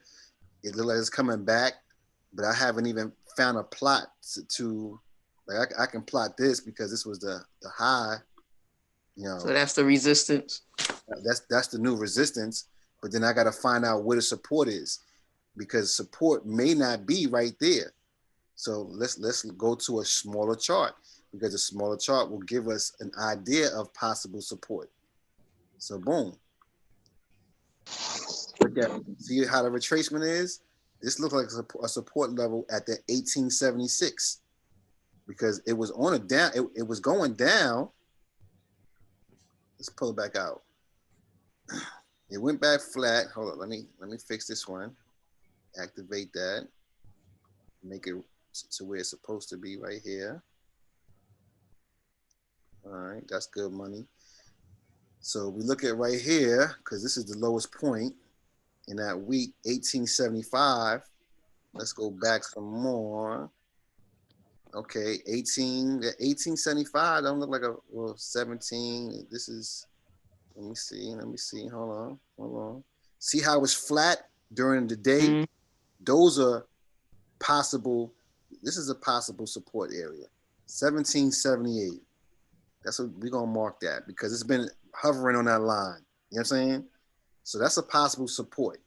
So I'm gonna say 1778. We're gonna make this thicker. And this is how I chart. I plot it. I'll make that thick. I'll make that dotted. And then I'll come into the top one. I'll change the color of that so that I can see it. That mustard joint, yellow joint, that's the simple moving joint. Why you got that? What's the? That's a 50. That's a 50. So the 50, so I'm gonna get to that. So now this blue line is my resistance. This red line is my support. This sky blue line is a 200-day moving average, and this gold line is a 50-day moving average. Now, on a smaller chart, I don't really pay too much mind of it. I'll go to the daily chart, right? And then I'll zoom in, boom, boom, boom, boom, boom, boom. You want, the price needs to be above the 50 and the 200. If you're looking at a daily, or my favorite is the 4-hour chart, which is 2 times a day. As long as the price is above this gold and blue line, this sky blue one here and this gold one, this is the 50, this is the 200-day moving average. It's in an upward trend. So regardless of the fact, it's in an upward trend because it's above your 50 and your 200-day moving average. Despite what the stock is doing, it still has upward pressure in it. You know what I'm saying? Because it's above those lines. Now, if it goes below this line, expect this stock to start going down. So this is a metric that you can use and say, okay, well, let me just see where. Now, mind you, I'm on a 4-hour chart. So the 4-hour or your daily chart. So keep it simple. Let's just say the daily chart. You know what I'm saying? So you look at the daily chart, and as long as this price doesn't go below that goal line, that 50-day moving average, the trend for this chart will still be up. But once it crosses over, be careful because it may be a downward trend in the near future. So everything that you see. Why is that though? Huh? Why is that once it goes over it? Because the 50-day moving average is basically the price every 50 days divided by 50, right? So each day, the price fluctuates. The price is different for each day. Right. So if your price is going to be more negative than positive, then your moving average is going to catch up to your price. And eventually it's going to be above the price. So that's what's going to be downward pressure because you got more down days than up. But if you got more up days than down, then your price will stay above the 50. And God forbid if it goes below the 200, we in trouble. You know what I'm saying? So you want to always keep an eye out for that 50-day and the 200. And sometimes these two are cross. You know what I'm saying? But you just want to make sure that the price of the stock doesn't go below either one of those moving averages. That's the when 50 or the 200 day? It's a time for you to be cautious. And you said for the 50 or the 200 day, right? The 50 or the 200, because look at right here. So at this point right here, look at the distance between your 50-day and your price. You see how far that is? It's a nice little distance, but the stock kept going up. And the 50-day is moving slower it's still going up, but it's moving slower because the price is moving faster than your moving average. But then once it starts coming down, you start seeing more downward numbers, more downward days. That 50-day is still going up, but your price is coming down. And now they're coming too close. Like over here, that's too close. So is a possible downward pressure, but then here you go. It starts going up again. Now, mind you, 50 days back from this point right here, we have to look at what was the price? Or how did the price look? So what's 50 days? 50 days is what? 2 months? A month and 3 quarters? 3 quarters. Mm-hmm. Let's go back a month and 3 quarters. So what day is this? This is 22nd. So December 22nd. Well, December 22nd. And then, so let's just go to the beginning of December, right? That's 30. That's 30. So let's go 20 more. 50 trading days. Give me 50 trading days. Let me see. 5, 10, 15, 20, 25, 30. That's about 2.5 months. So we should be somewhere in beginning of December. Beginning end of October. So we're going to say November. Mm-hmm. November 2nd. That's your 50 days, right? Even though the stock was going up because look where the 50-day moving average was. But you have more down days than you have up days. So now it looks like, but the good thing is on this chart, on the daily chart, look at the distance over here from the 50-day line and the price. Not as close as it was on the 4-hour chart. So you want to keep an eye. That's why I said go to the daily chart. It gives you a bigger indication of trend. Is it an upward trend or is it a downward trend? So we're not in danger because of this daily chart. It's showing us, okay, we still got some room. We good. We good over here. But whenever it starts pulling back down, you want to be wary of that 50-day moving average and that 200. Now, look at this right here, which is interesting. Even though this was going flat, the 200-day moving average was above the 50-day moving average. It wasn't to this day right here, whatever that was, something going on right here, that they crossed. And now the 50-day became above the 200-day. So whenever you see that, it's always, whenever you see the 200-day above the 50, it's always room for concern. Not to say that it's going to stay like that, because if the stock has the potential and the momentum and the volume, because look at this right here. This is always, you want to look at price and volume. Look at the volume. This is the volume right here. On this day, you had, hold on, where is that? Let's see. My volume was 10 million shares was traded. These were the buyers. The buyers came in this day and on this day to push the stock up. Even though this day it closed down lower, they came in to put money into the stock. Whenever you see big volumes, something big is going on that day. On this chart, now I need to add this to your setup too, Shah. I need to add the this volume indicator, because it basically shows you this yellow line is the average volume per day. So this is what the average is over time of volume in a day. So when you see spikes like this, spikes like that, and they green, that right there was an indication that this over here was going to happen. This is institutional. This is institutional buying. You know, they're out 2 weeks, a month before the actual play comes, because they in it now, and this is when they're probably, you haven't seen it yet. Some more came in on this day, but you may see some heavy selling to take profit taken to drive it down, and then they're gonna come right back in to push it back up. So whenever you see a big dip or anything, you want to look at the volume and say, well, what was the volume for that day? You know what I'm saying? This was an indication to show you that, okay, there's some money going here. What's that? 8.3 million shares. You know what I'm saying? 2 days of money flowing, because from here to this point, it went up to here. It went up to that high. From here, these two days, it went up to this high. Now it's going to be it's going to pull back or trade sideways. You know, watch out for the institutional money, because when they come in, that's an indication that a pop is coming. You know what I'm saying? So when you see, you always want to correlate price and volume. Most people don't even take that into consideration. But if you look at the data, if you look at, huh?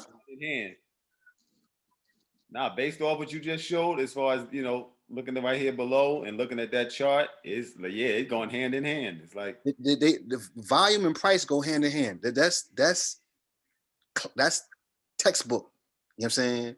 Now, whenever you see the volume, whenever you see the price pop and the volume is not high, then that pop may not be sustainable. You know what I'm saying? Because it's not a lot of institutional money. It's not a lot of, that's more like maybe a bunch of traders came in and said, listen, fuck, let's push the price up and pump and dump. You know what I'm saying? So whenever you see big numbers coming, because look at this, the average price, the average amount of shares is about 2 million on a daily basis. You know what I'm saying? They average about 2 million shares a day. That's the average. That's what that yellow line is. So anything over that is above average. So even some more money here. Right here, you got some selling. On a day it hit its high, you got some above average selling. You know what I'm saying? Taking profits. What happened? Taking profits, taking profits, taking profits. You know what I'm saying? So it may be at, well, what a new support, according to this, was around that 1778, 1779. So can we hit it, or will it bounce back and pivot back up to that 2019? I gotta change that. 2097. Let me change that.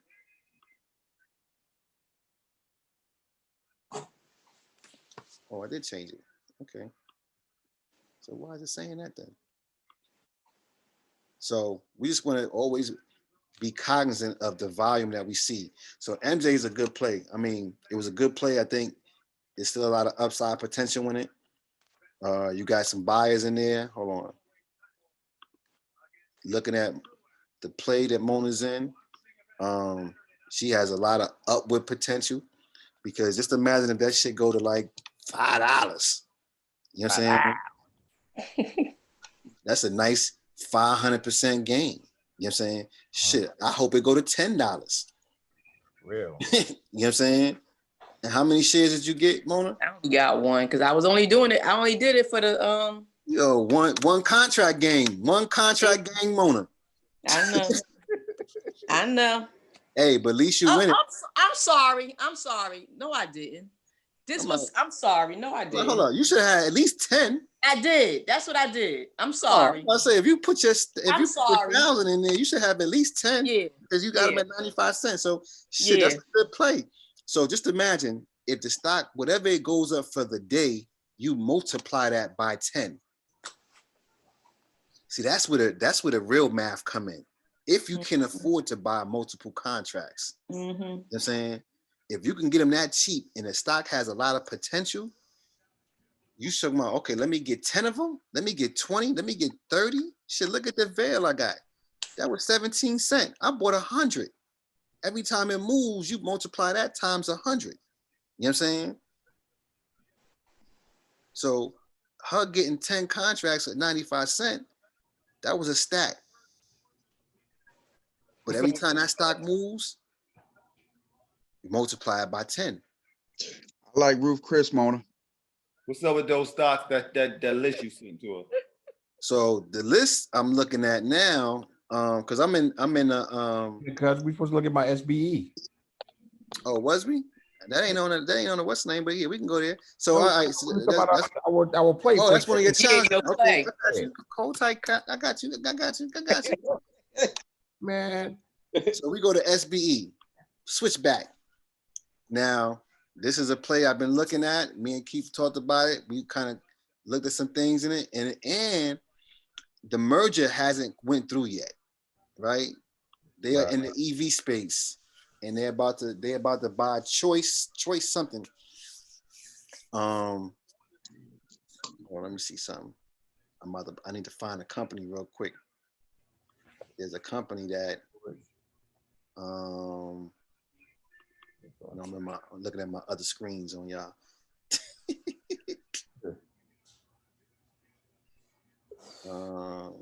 Why did the man fall in the well? He got a concussion. Because he couldn't see that well. Petit ping.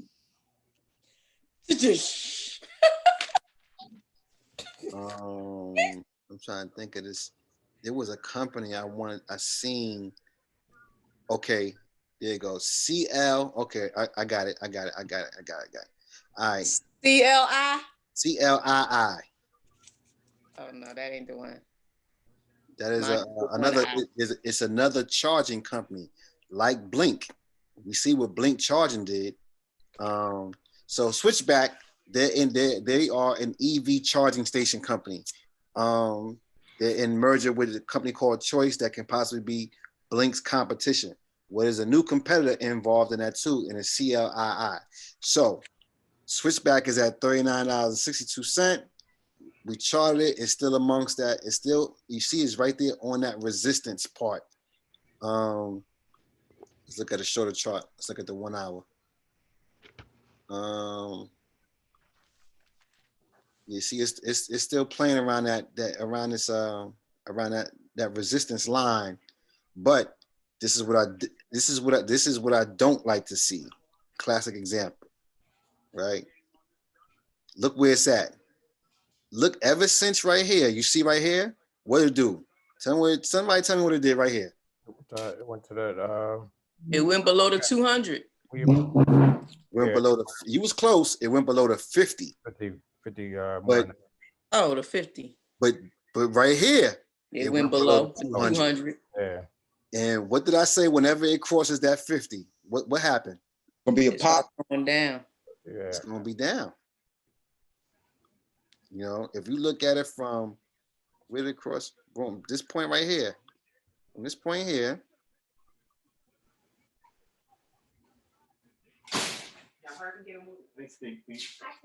You got downward movement. We got downward pressure. You know what I'm saying? And now the 200 has even crossed the 50. Yeah. That's more downward pressure.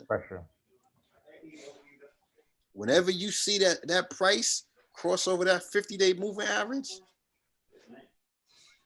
just be leery of what's to come, because that's downward pressure on the stock. And we see it, classic example. And I just said it until we looked at here. Perfect example. Now here's a support level. This may be a new support for it, but we won't know until we see what comes on the next day or two ahead. So, which are you? What option are you in that one right there, Keith? I am on 40 strike. The option for March 19th, 21.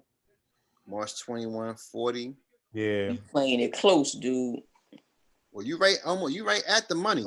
This is for, yeah, I was in the money. It should start dropping down, but I'm not playing it close. But what I was trying to do, this is for that what's the name, for that challenge. So I was trying to basically get it for the 60 days. Yeah. That don't mean that don't mean that, in my opinion, that don't mean you gotta buy a short option. Well, I bought it January 4th, so that should give us enough time to make it move. But you got a point though. But yeah, but it's I'm in the August 60, right? Mm-hmm. I'm in the hold on. I got the August 60, and let me see, where am I?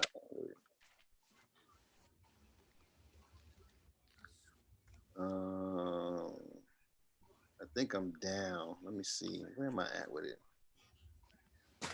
Yeah, I'm down 23%. Yeah. That August 60. I'm probably out. I might be looking at that chart. There might be a out. Yeah, out. Get it out of the. I may have to hop out and cut my losses and look for something else, because this chart right here is not a good look. Not trending the way it needs to be. You know what I'm saying? Seeing that downward pressure, seeing it below the 50-day moving average. If something don't change. But what will be their catalyst? What's going on with them? When is their earnings? What's going on? Well, they're in, it's a SPAC. So because they're in an acquisition with Choice Auto, and that acquisition hasn't came through yet. You know what I'm saying? So they still got to just go off of what their current numbers are, which is like they're in like charging stations, but the merger with Choice was going to be that catalyst to push them ahead of the game. You know what I'm saying? Gotcha. That hasn't came through yet. So that's what the play was for. And I'll probably just stay in it.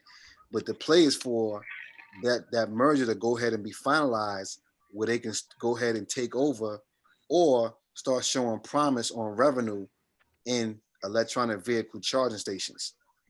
The other company I'm looking at in the same space is what is it? It's CLII, CLII. And let me see. Let's pull them up. So wow. They done had a pop this week. And I don't know, it's just, you just don't want to just be throwing money and chasing anything. You know what I'm saying? Because that's not what we want to ever get into the habit of chasing the stock or chasing the company.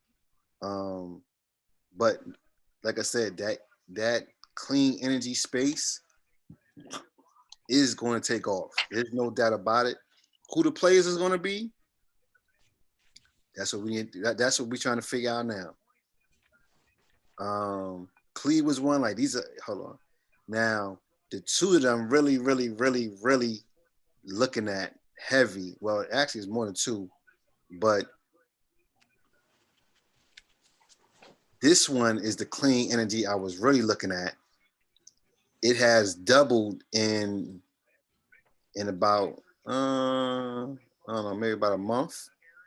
It kind of doubled up. This clean energy CLNE. Okay. Solar winds. But once again, these are all new companies. So them playing along these little 50 and 200 day moving average lines, you know, you just got to just know what they got going on. Now, mind you, solar winds, and these are all those points up there are resistance and support levels. This company has dropped. I was getting ready to say those was up there was dag. Right. So this company has dropped. And you see, I got alerts upon alerts. Like I done tatted this whole chart up. You know what I'm saying? Mm. But that's what you got to do sometimes to kind of say, okay, well, this is my new alert, the 1610. If it crosses that, then maybe this was the bottom at this 1389 because we never know where the bottom is, right? Mm. I could put that. Let me see something. Hold on. Let me change that because I'm about to make that my support level. So this 13, oh, what's that? 14, whatever the fuck that shit is. That 1396, that's my new support level for solar winds. And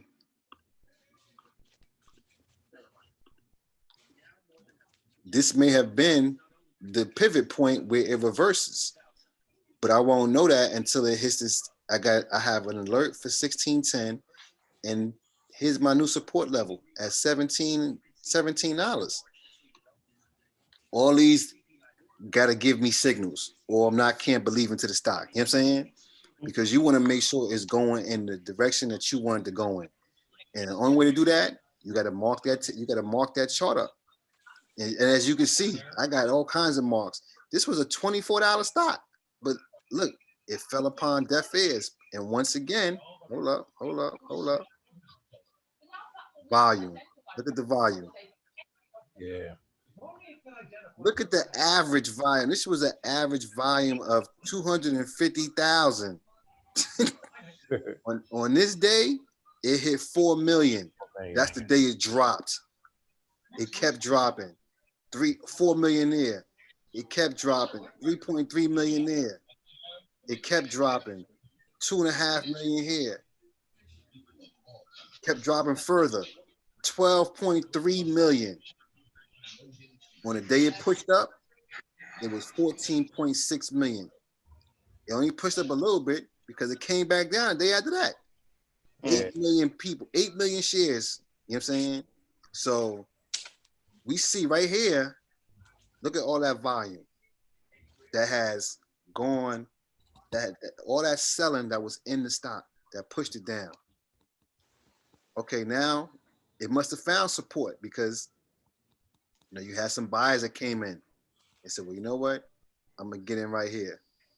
3 million people bought in here, 2 million here, almost 7 million there, right? That's more, that may be some institutional buying, and it may be getting ready for a pop somewhere over here somewhere. You know what I'm saying?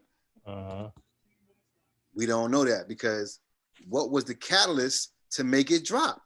That's where you got to go back and start doing your fundamental research. Maybe when they didn't get the drop.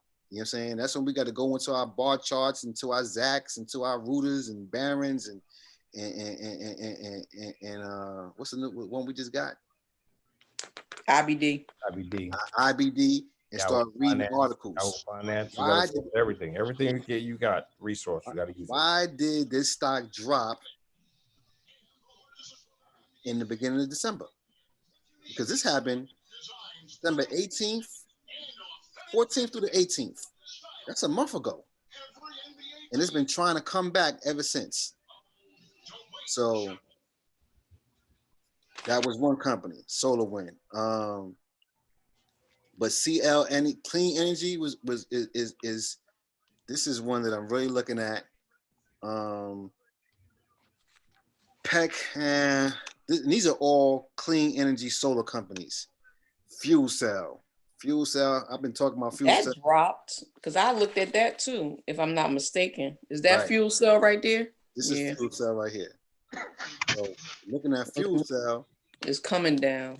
You see where we at. It's still around the average daily price, but we see that right there, that institutional buying. They caught the pop. You know what I'm saying? Some more institutional buying, some more over here. They caught the pop. So now it's kind of like smoothing out. And maybe, right now it's right at this new support level. It may pop through, it may push back down. We got to see what this week holds. But when we're looking at these charts, that's what the charts is going to tell us. You look at the but I think for the long term, that might be a good look. Oh no, I believe that.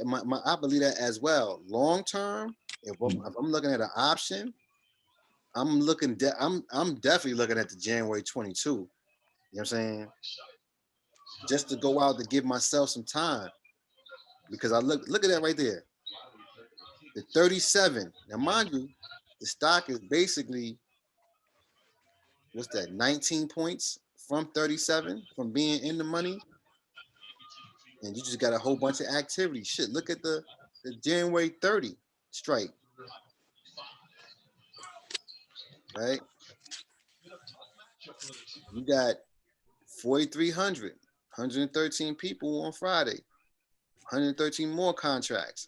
But at that 30, at that 25, and at that 20, you got a load of contracts that are being bought up in fuel cell. So a lot of people believe the same thing. It has a lot of upward potential. And knowing what we know about this president and what he stands for, clean energy, infrastructure, defense, anything in those three industries is going to do well within the next 3 to 4 years.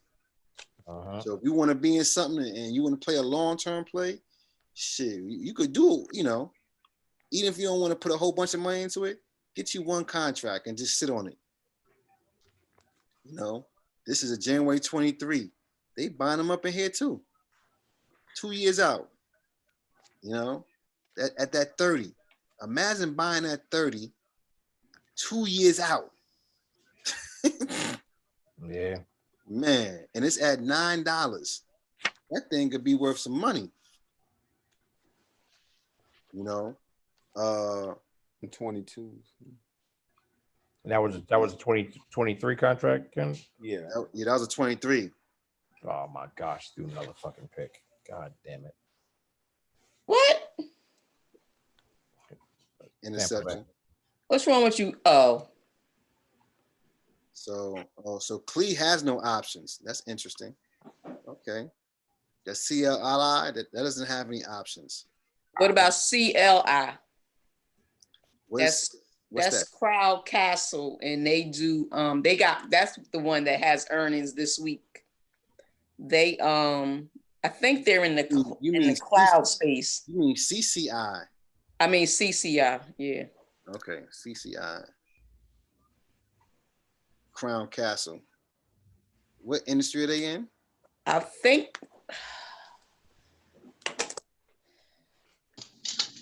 it's storage.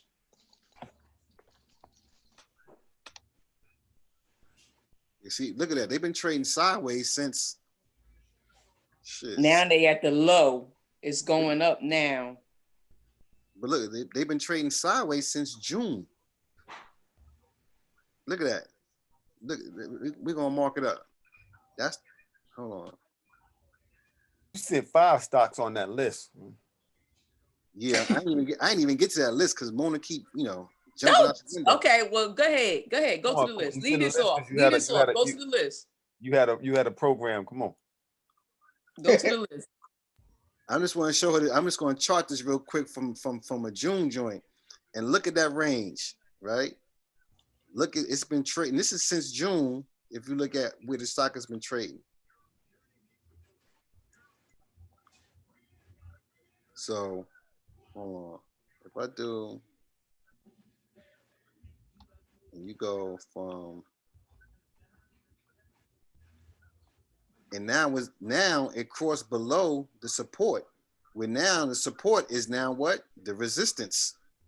It's trying to bang back through. It's going down. And look at that. What just happened? Look at that right there. What happened right there, Mona? Oh, where you at? Where you at? Right here. Right there. It crossed over the 50-day. It crossed below the 200 and the 50. And the 50. Both of them. So we already know what that's looking like. It's trying to cut back over here. It's trying to cut back over because you see the 200 is above the 50. It's a whole lot going on right here. Mm-hmm. So I don't know. I would be wary of that one. Okay. It had to play out. It would have to show me it was in an upward trend before I put some money into it. Let me just say okay. We'll see what they do with earnings. When's it, earnings is this week? Yeah. Yeah, they would have to show me something before I jumped in there because the chart is telling me that. I think the season has a lot to do with that one. Who? Possibly the season. You know, just now coming off of this election and in the midst of winter, you know, with some other things coming into play prior to. Right. That's why it's a little stagnant. You know, no real growth. And but what industry are they in? Crown Castle? Let me go ahead. Go to the next one. I'm gonna come back to you. Go to your list, man. I'm on the list. I'm in Plug Power. Now Hold Power. Oh shit, that's my boo. That's Hold on. my boo. Do I see Plug on this? No, Plug ain't on this list you send us. No, that's the second part of the list that I sent, but this is the first my part. boo. All right. Plug Power. I don't know why I ain't in it, but I ain't. But it's been doing gangbusters numbers. I don't even want to talk about it. I sold it. I had it way back. That's my boo. March. I had it in March. What you up about 700% in that, Mona? No. You at least about 300. No, it's like 300. Oh, you came down some. Yeah, it did. Okay. So yeah, so this is the range it's in. 71, well shit, 73.9 now. And 56. That's a hell of a range. Where my shit go? Man, that joint went from woo. Oh yeah. Mona, I think Mona got in there what, $9? $9. What? Yeah, we've been talking about it forever. That's why she said that's my boo. Right. We've been talking about Plug Power. So Plug Power is a good if you know, like I said, once again, it's in hydrogen fuel cells. I did. I got in at $8 on an option. That's up 353%. Okay. I actual brought some stock. Shit, where that's at? So you could look at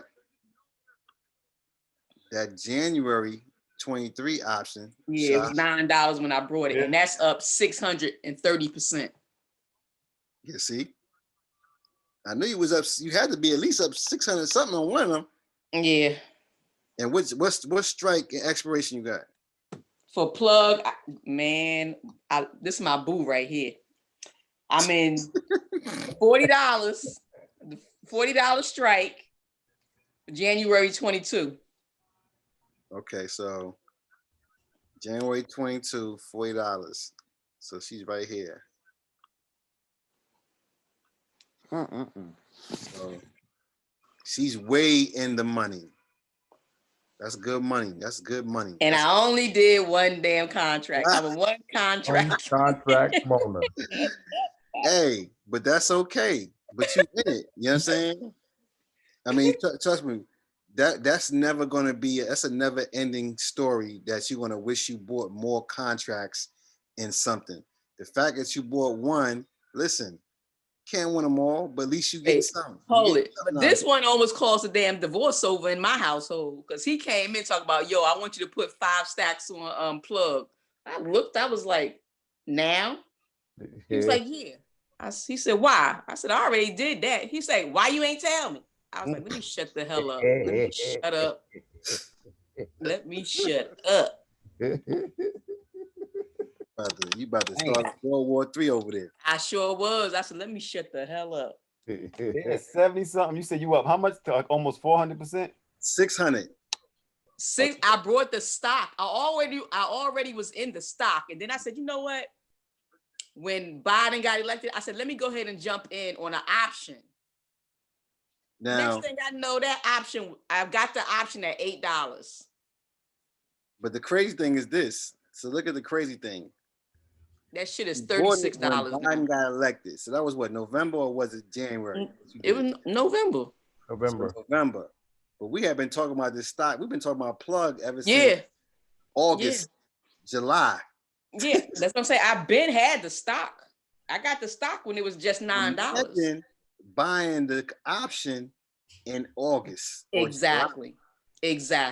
Which she would be well over 1,000%. She might be up to 2,000%. Had I known options back then. Right. So, you know, and mind you, Plug is just getting started. You know what I'm saying? I had saw somewhere that it said it can go up to like $1,000 if I'm not mistaken. I wouldn't put it past it because Plug Power has been but now this is the thing. That's why I kind of fell back off of it, because the options are not cheap no more. You know what I'm saying? You'd be hard pressed to find one that's like, you know, yeah, because it's running up. Because it's exactly. Even if you get this March at 410, which you got a lot of open interest in it right here. You know what I'm saying? A lot of people still buying contracts in it, catch whatever little bit they can catch. And it did a pullback this week. It dropped down to about 61, which was a good time to get in. I started to get in, didn't get in, doing too much. But even still, like I said, even at 100, at 410, I still think it's a good look because, shit, look at these numbers right here. And this is what I do. I look at these numbers right here, right above the at the money, little in the money. You talking about $20, $21 on the contract. Okay, it's at $4.10. I think it can go to 100 with no problem. You know what I'm saying? If it goes to 100, or if let's say, I think it goes to like 120. Let's just say if it went to 120, you know what I'm saying? That's another 60 points. Let's just say another 60 points on here. You could be at $17 on a contract that you paid $4.10 on. It's power play right there. That's sure enough. But only thing I don't like about this particular expiration is that you got 2 months. That's too short. I ain't playing with those. What those 22s looking like? Oh, fucking gosh, he throws another fucking interception. You gotta be no, he just throwing balls up to you, fucking jerk. They just throwing. So you could if it who's playing? Tampa Bay and Green Bay. It's the NFC Championship game. Yeah, AFC Championship. So whoever, so if I had another 60 days in this, I'd be all over this. All over it.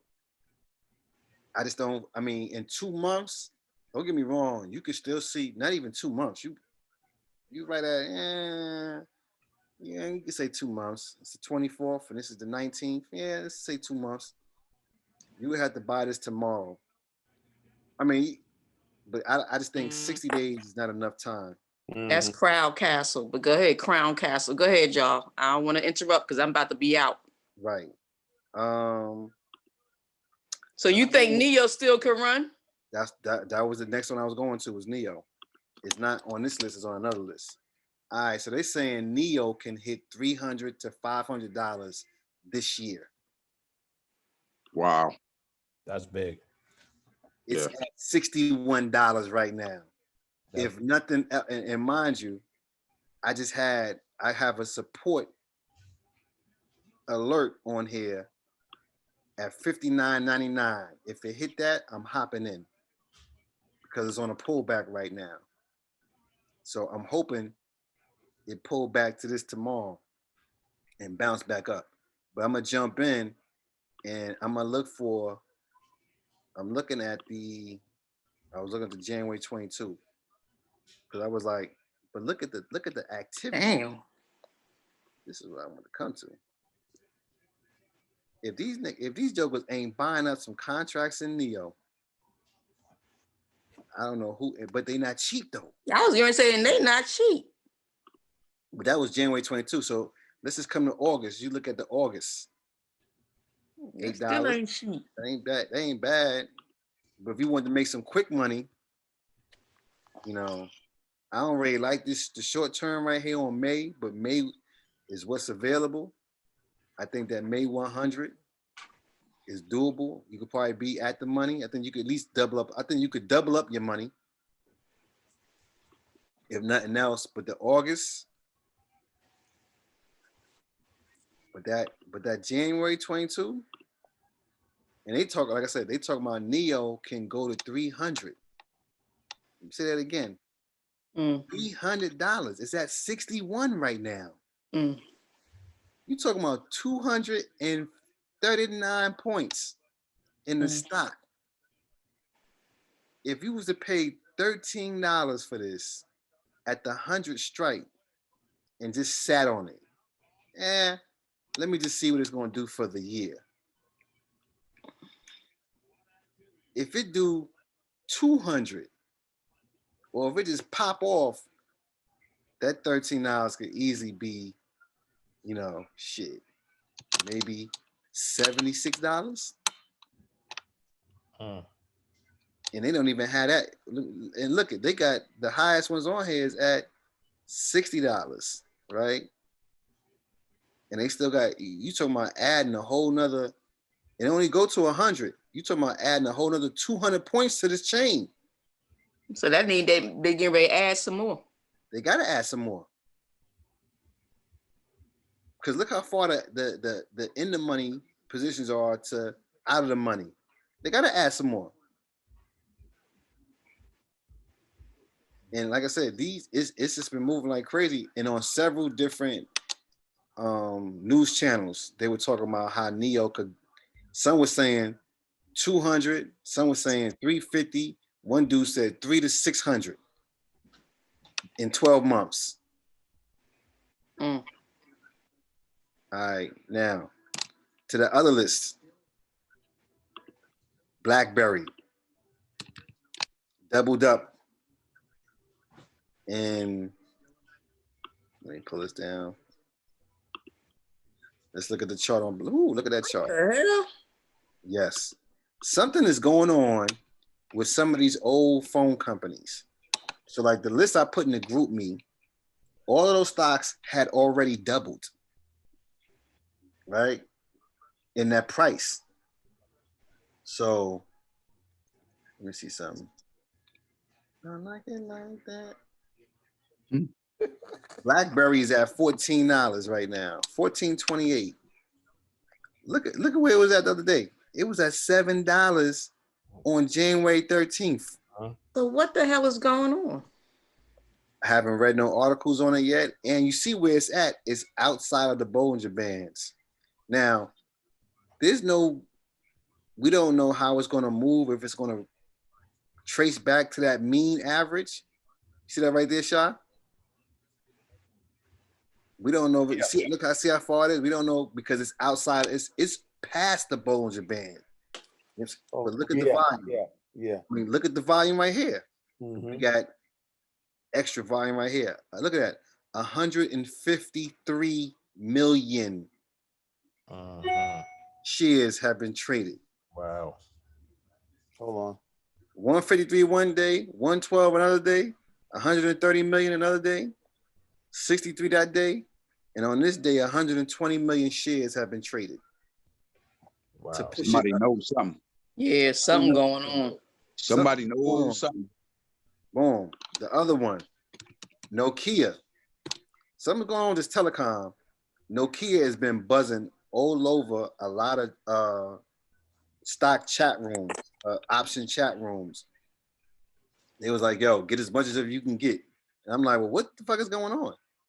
And this is the daily chart on And that's $4. $4. Do they have an option? Yes, they do. And I'm about to hop all in it. Because if nothing else, look, hold up. Look 14 cents. 15 cents for a year out. And look how many they buying. You see that, right? Mm-hmm. It would behoove you not to at least see what it could do. And this is a year out. Mm-hmm. And that's Nokia. Nokia. Look at that. 230,000. 11,000 just on Friday alone. Yeah. At 15 cents, you get 20 of those. It costs you $300. So I'm going down. You get 50 of those, $450. So let's just say you put. So hold on. Let me just say this real quick. So I'm in this UFC trader stock food too, right? And I be listening to them chat. So mind you, on Friday, right? Hold on, let me find the stock that he did. On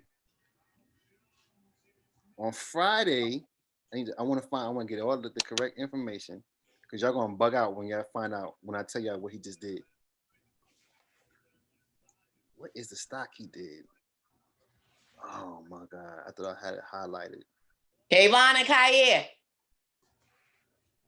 Anyway, on Friday, the dude he put $500 into, GameStop. My bad. It was GameStop. He put $500 into a contract on Friday. It cost 2 cents for the contract. The contract shot up to $16. $500 turned into $117,000 in What? 1 day. Wow. I'm gonna say it again. $500 turned into $117,000 in 1 day. What happened with GameStop? Shoot, Joker's been running the GameStop since March, since the COVID, and it wasn't moving like that. GameStop shot up so much in the past last week alone. But the last week the contract went up 20,000%. I'm looking for the post on here. I'll tell you one thing. I'm getting this Nokia in the morning. Yo, but what do y'all think about with this GameStop? GME? GameStop should be doing well right now, but they're going to start. Most of these games are going to start downloading everything across the internet now through the cloud. Through the cloud. The cloud, I would think, would be feel better. Yeah, where you want to go. But right now, GameStop, if you get it while it's hot, the pan is hot. Do it for sure. I mean, I think the play has already passed. Yeah. It should probably pull back this week. It might. I don't know. I wouldn't jump in it right now. I'm playing because that cloud. Out of all those things, the cloud I'm doing through my Roth. Mm-hmm. That I've been making money the whole time. We talked about that like from back in August. The cloud has been bringing me money, but I didn't do it on the option. I did it on the stock. Mm-hmm. Well, I'm gonna tell you this Nokia, y'all see what it is. Yeah. Mind you, I'm in there in the morning. Let's just say you look at a June. Yeah. Look at June. 7 cents, 5 cents. I mean, I don't know what to tell you, yo. Yeah, you ain't got enough said on that. Oh, June, cool. Like enough said on that. Throw a couple of dollars at it, see what it do. You know what I mean? I will. Put 500 on it and see what it do. I think that June. I like that June. At 7 cents, that's crazy. That's stupid. So imagine what a March is. Look at March. 5 cents. That's $5. You talking about $100 is 20 contracts. Yeah, that's retarded. I'm putting about 500 on it. I don't care how much it is. I ain't doing nothing in March. Oh, for real? But that's what I'm saying. That's true. Mona said, nope. Don't do contracts. Mona said she learned from me on Tesla. Not doing it. So I need at least 6 months. Well, I'll be doing Nokia on the 22s. But the 22, 15 cents. You still not. That's not a bad look. Yeah. You know what I'm saying? January. You can get 50 contracts for $450. 50. No. See, yes, you can. It's 15. What are you talking about? For the 22s? Yeah, the 22s. You want to do 30 for $450? Yeah, 30. My bad.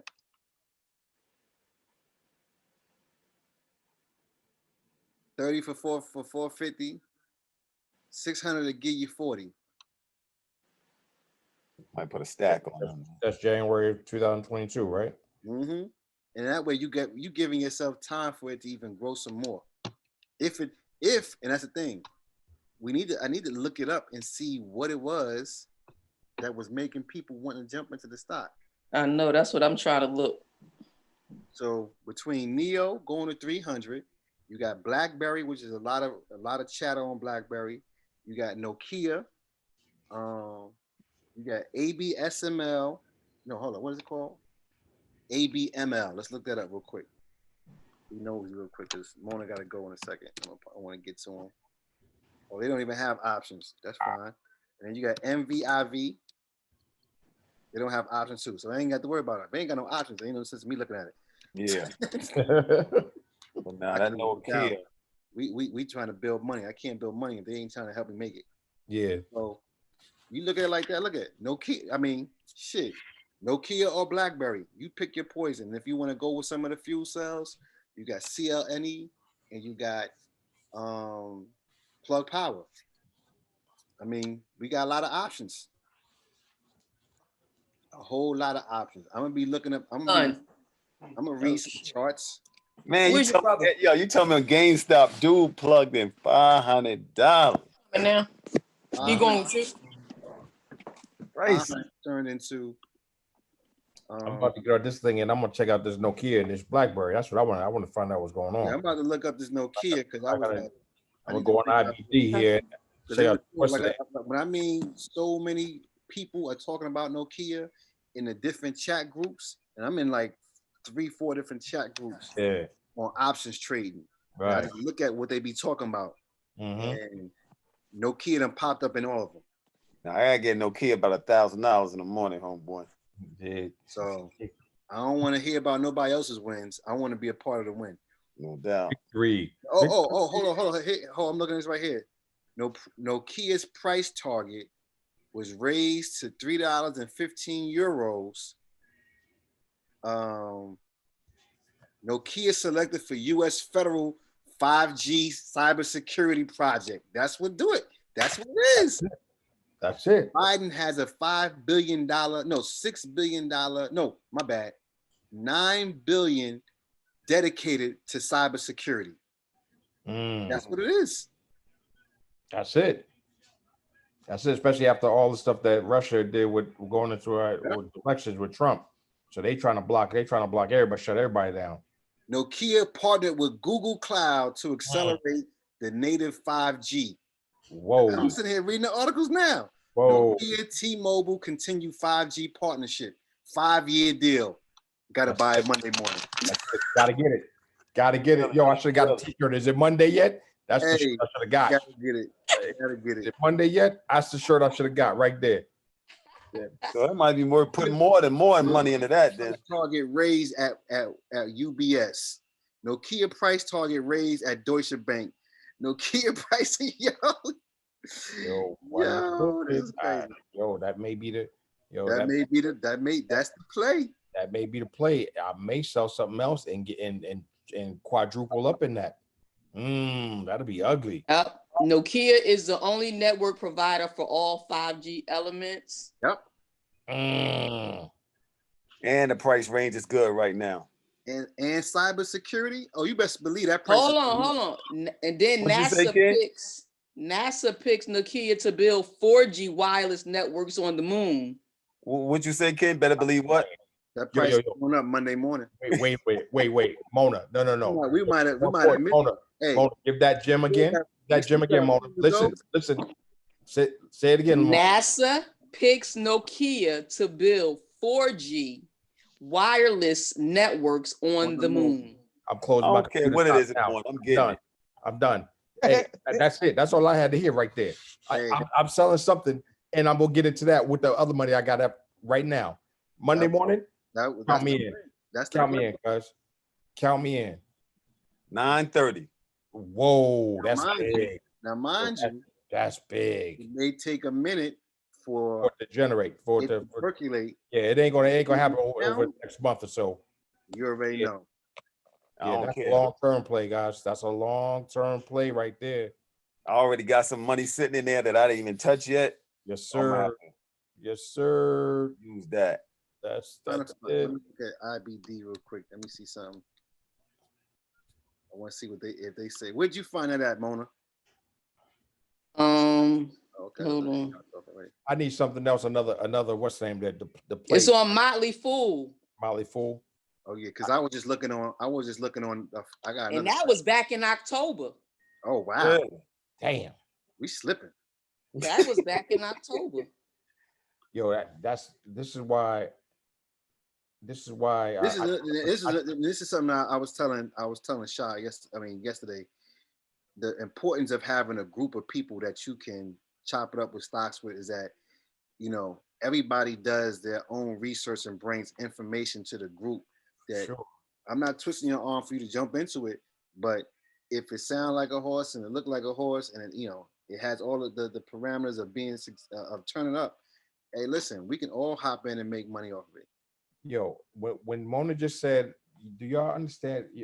Listen, y'all gotta understand something. I watch what's the name? I watch Discovery Channel and I watch stuff where they go into Mars and Moon. When they say they have broken a deal to build a 4G on the moon, you guys, y'all think that's so far away? That's for within the next 4 or 5 years. That's gonna happen. I'm telling you.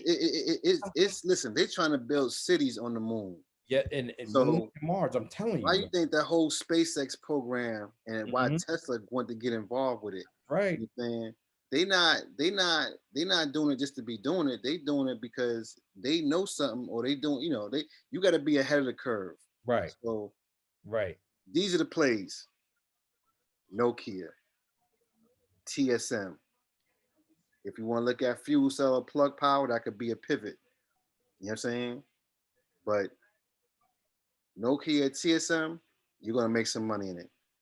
Almost guaranteed. You know what I'm saying? Fuel cell plug power is going to, your riskier plays, not even riskier. Fuel cell plug power and Neo. Don't forget Neo. But for those that got Tesla, I got limited funds now. I got pick and choose. For those that got Tesla, you may not want to look at Neo because Tesla is probably best of breed in that group. But understanding what you're working with, you know what I'm saying? TSM, were they pricey right now on their contract? Who? TSM. No, they're not expensive. But I mean, you can find something to fit your budget. Yeah, I know. Yeah. So TSM, Neo, Nokia, and then on a pivot, fuel cell, plug power, and clean energy. Pick which one you want to rock with. Let me pull up. Because I need to hit a lotto. Hey, can you pull up TSM real quick? More stacks just to put in. TSM? Yeah. You see something like a 22 January, February, whatever. February, they got 22. So January 22, you're looking at, they're not, and this is a new one. The 200 was the one that we talked about. That 580 worth 550. That's not a bad look for TSM because TSM is on the tear. It's been on the tear for this whole month already. And your girl, like I said, your girl just bought mad joints. Right. No, and you seeing what she did, and look at hold on, look at the chart. I ain't got the chart is gonna tell you everything. Look at the whole trajectory of the chart. It's up. All right, y'all. I gotta pull out. All right. Happy birthday, young king. Yeah. They already left, so I'm pulling up behind them. Appreciate y'all, and then we'll be talking tomorrow. All right. Happy birthday. But they at the high, so. And look at that right there. That might be Kathy right there. 5 years. 5 years, because it was like you said 99. That was 37 million 99. kids. 37 million right there. Yeah. Then got poured in. Somebody ain't, you know what I'm saying? Like, institutions ain't putting that money in it if they don't know it's going at least to a certain level. They want that return too. You know what I'm saying? They buying and selling too. So right now would be considered though buying at the high though. No, why? It's at 129. The high was at 136. Oh, I see it now. I see it 136. I see it. Yeah, we can't. You know, when I go to the I go to the hourly chart. Let me go to the hourly chart. Tap in here. You know what I'm saying? Moving up, steady. But you see, like I said, it went up. Tap. Is it all the way back down? It's on. This is the breakout right there. We at the breakout point right now. You ain't got no time to be wasting. Man, this week is the breakout. To transfer that money over too, man. Yo, don't you hate that? You gotta wait for the money, and it don't come. Oh man, I hate that. I hate that. So, like I said, between TSM, Nokia, Neo. I mean, Keith, you've been having problems getting your money over pretty fast, right? No, what I haven't done it, and it's been like about or maybe like a month and a half. But when I put it into the account, it take entirely too long for me. Yes, sometimes But do you? Because I got multiple accounts set up to do my ACH. And TD, so it kind of gets over there. And then, like I said, but you know, my margin is so high right now. They kind of like, if I need to jump in and then transfer the money later, I could just buy whatever. One day I had to go to the bank and get a fax directly. It was taking a while, so they was like, if you want it faster, you got to actually get something from the bank and fax it over to them. I had to do that. Right. But I got a couple thousand just sitting in there now. I'm gonna use that tomorrow. One thing, you know, like I said, that can be, you know, and maybe hopefully this Nokia situation will manifest within the next, I don't know, 45 days, and that'll still be part of that the $1,000 challenge to hit that 150. You know what I'm saying? So I may just, you know, start mine off with just doing a Nokia and just say, you know, shit, at 15 cents, 7 cents? What? Yeah. What? Yeah. Look at that's listen, that's crazy. It is. I want some of that daggone TSM though. I mean, because look at the contracts. You know, if that $5 goes to, you know, $25, that's 500%. See, people don't understand like these percentages be real. Yeah, I gotta sell some stuff. But I was looking at a post in the Come Up group Facebook, and dude was like, "Oh, but the taxes. You worried about taxes on money that you made? Okay, if I made $1 million and I had to pay 200,000 in taxes, 300,000 in taxes, so fucking what? So what? You know what I'm saying? It's so profit. What? It's you still up 700, 600, and if you really want to get freaky with it, you go ahead and start you an LLC, and then you put that money that you got to pay in taxes, you put it into your new business and write it off, and now it ain't got to go nowhere. Now it funded your business. Yo, I just found out something. You really want to, you know what I'm saying? Like, people got to understand, you got to play the game. In order to play the game, you got to know the rules. Okay, that 300,000 I was paying taxes, I'm about to start this new company, and that 300,000 is going to cost me 200,000 to start this company. Guess what that did? I just lowered my income. Yeah. That's what I did. So, yo, Ken, I found out last night, just food for thought for all you guys. I wish Mona could hear this. So last night I was speaking to a dude, that dude that owns the security business. He said that, because Yvette and I was asking him, he said that I need to change my TD Ameritrade, if at all possible, to the business name, even though it's through the business account through TD Bank. But the trading platform is through my name. I may need to change that to the Ridley Real Estate. Well, if you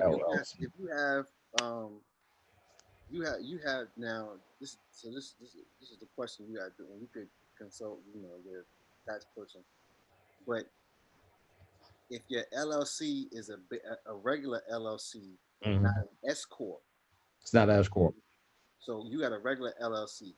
Yeah. That still goes up under your personal. You know what I'm Yeah. saying? It's not Mhm. filed. So you don't file. I think it's Form 4596T. Yeah. That's still a regular LLC is still up under your personal as personal income, but you have a business entity. It's Mhm. the same thing. So you don't have to change nothing. You know what Yeah. I'm saying? Yeah. Now, if you had an S corp, you would get more tax advantages because through an S corp, Yeah. you have to pay yourself Right. salary. You know what I'm Right. saying? Whether it be $1, $2, $5, Yeah. $50, Whatever it may be. Right. you put down what you pay yourself, and then that in turn becomes income for you. You know what I'm Right. saying? And it's a write-off for the company. Right. That's how you separate. But if you got a regular LLC, that just falls under your personal income as well. So But you don't that have to do too much change. question, that would only be if you're using your social with your LLC. If you have your EIN, You can with your LLC when you file, you still have your EIN number. Yeah. Because right? I It still have fall up under it's still under your personal income. You know what I'm saying? Yeah. With a regular LLC. Now with an S corp, it was like you would have to file separate taxes. It would Right. like if you go to your tax preparer and you filing doing your taxes, they could do if you got a regular LLC, they could do everything together. Yeah. That's what I do. Is separate from you. That's what I do. Right. So the S corp is separate from you. You know what I'm saying? Yeah. And Yeah. even though you control it, it's separate. But as a regular LLC, that's all together. That's that gets piled in with your regular job money and whatever other money you got coming in, it's all piled together. So whatever, right? But you want to write it off under your business, under any type of business expenses you can. That's why I said everybody should have an LLC to write off shit because you're gonna need write-offs for these games. Right. It ain't Right. about what we make; it's about what we could keep. Yeah. Exactly. Exactly. Yeah. Yeah. Like God willing, everything go right, and hit these marks. Everything that I do, everything that I'm buying is in my business name. I'm not doing nothing personal. Yeah.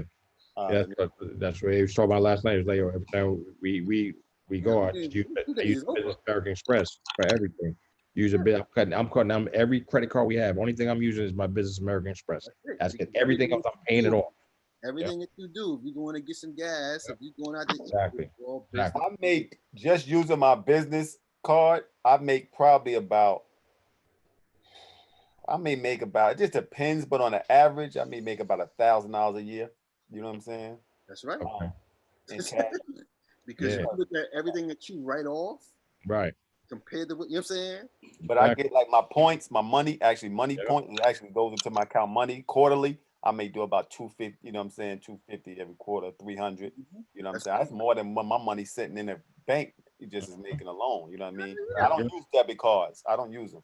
Yeah, exactly. I don't use them. And I don't pay interest. So if I rack up $20,000 in supplies, I'll pay it right before my billing cycle kick in. You know what I'm saying? Exactly. Yeah. Make that money. Exactly right. So I never allow it to go into an interest point, but I don't use debit cards at all. Right. Right.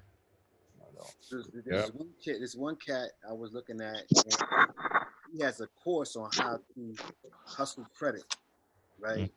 By looking at your billing cycle and giving yourself 60 days before you have to pay that money back. You know what I'm saying? And he said, if you can do something that you know you can do within 60 days to make you some money, then you use other people's money, make your money, and then pay it back, and then you do it again.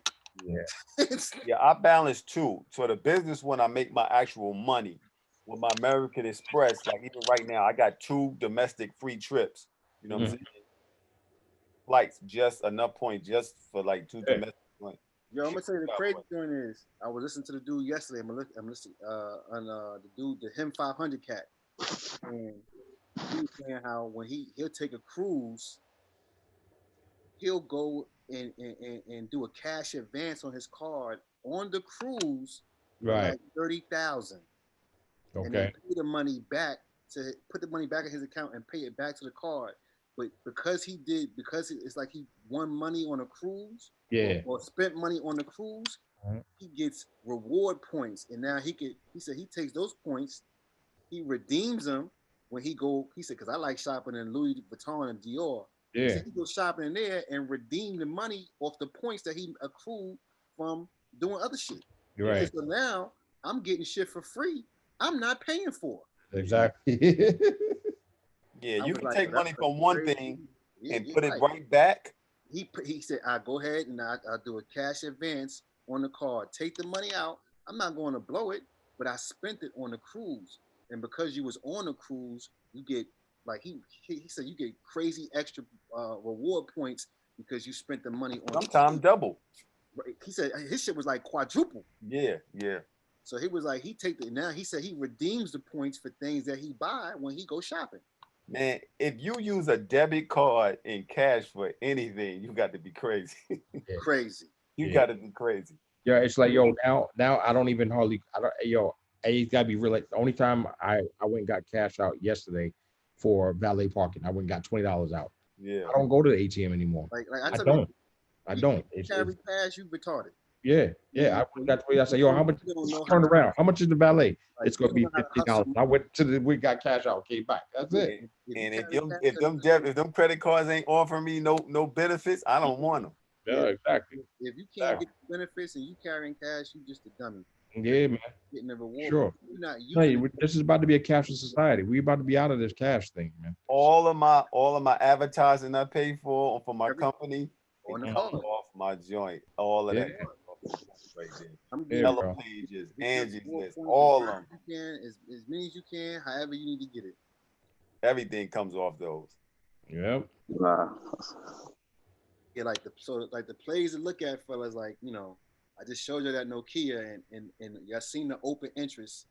Yeah, Nokia. Knowing why. Yeah, I'm on that tomorrow. I'm on the Nokia tomorrow. Cybersecurity. That's big. That's one of the big Biden's initiative. Yeah, man. Energy, cybersecurity, infrastructure.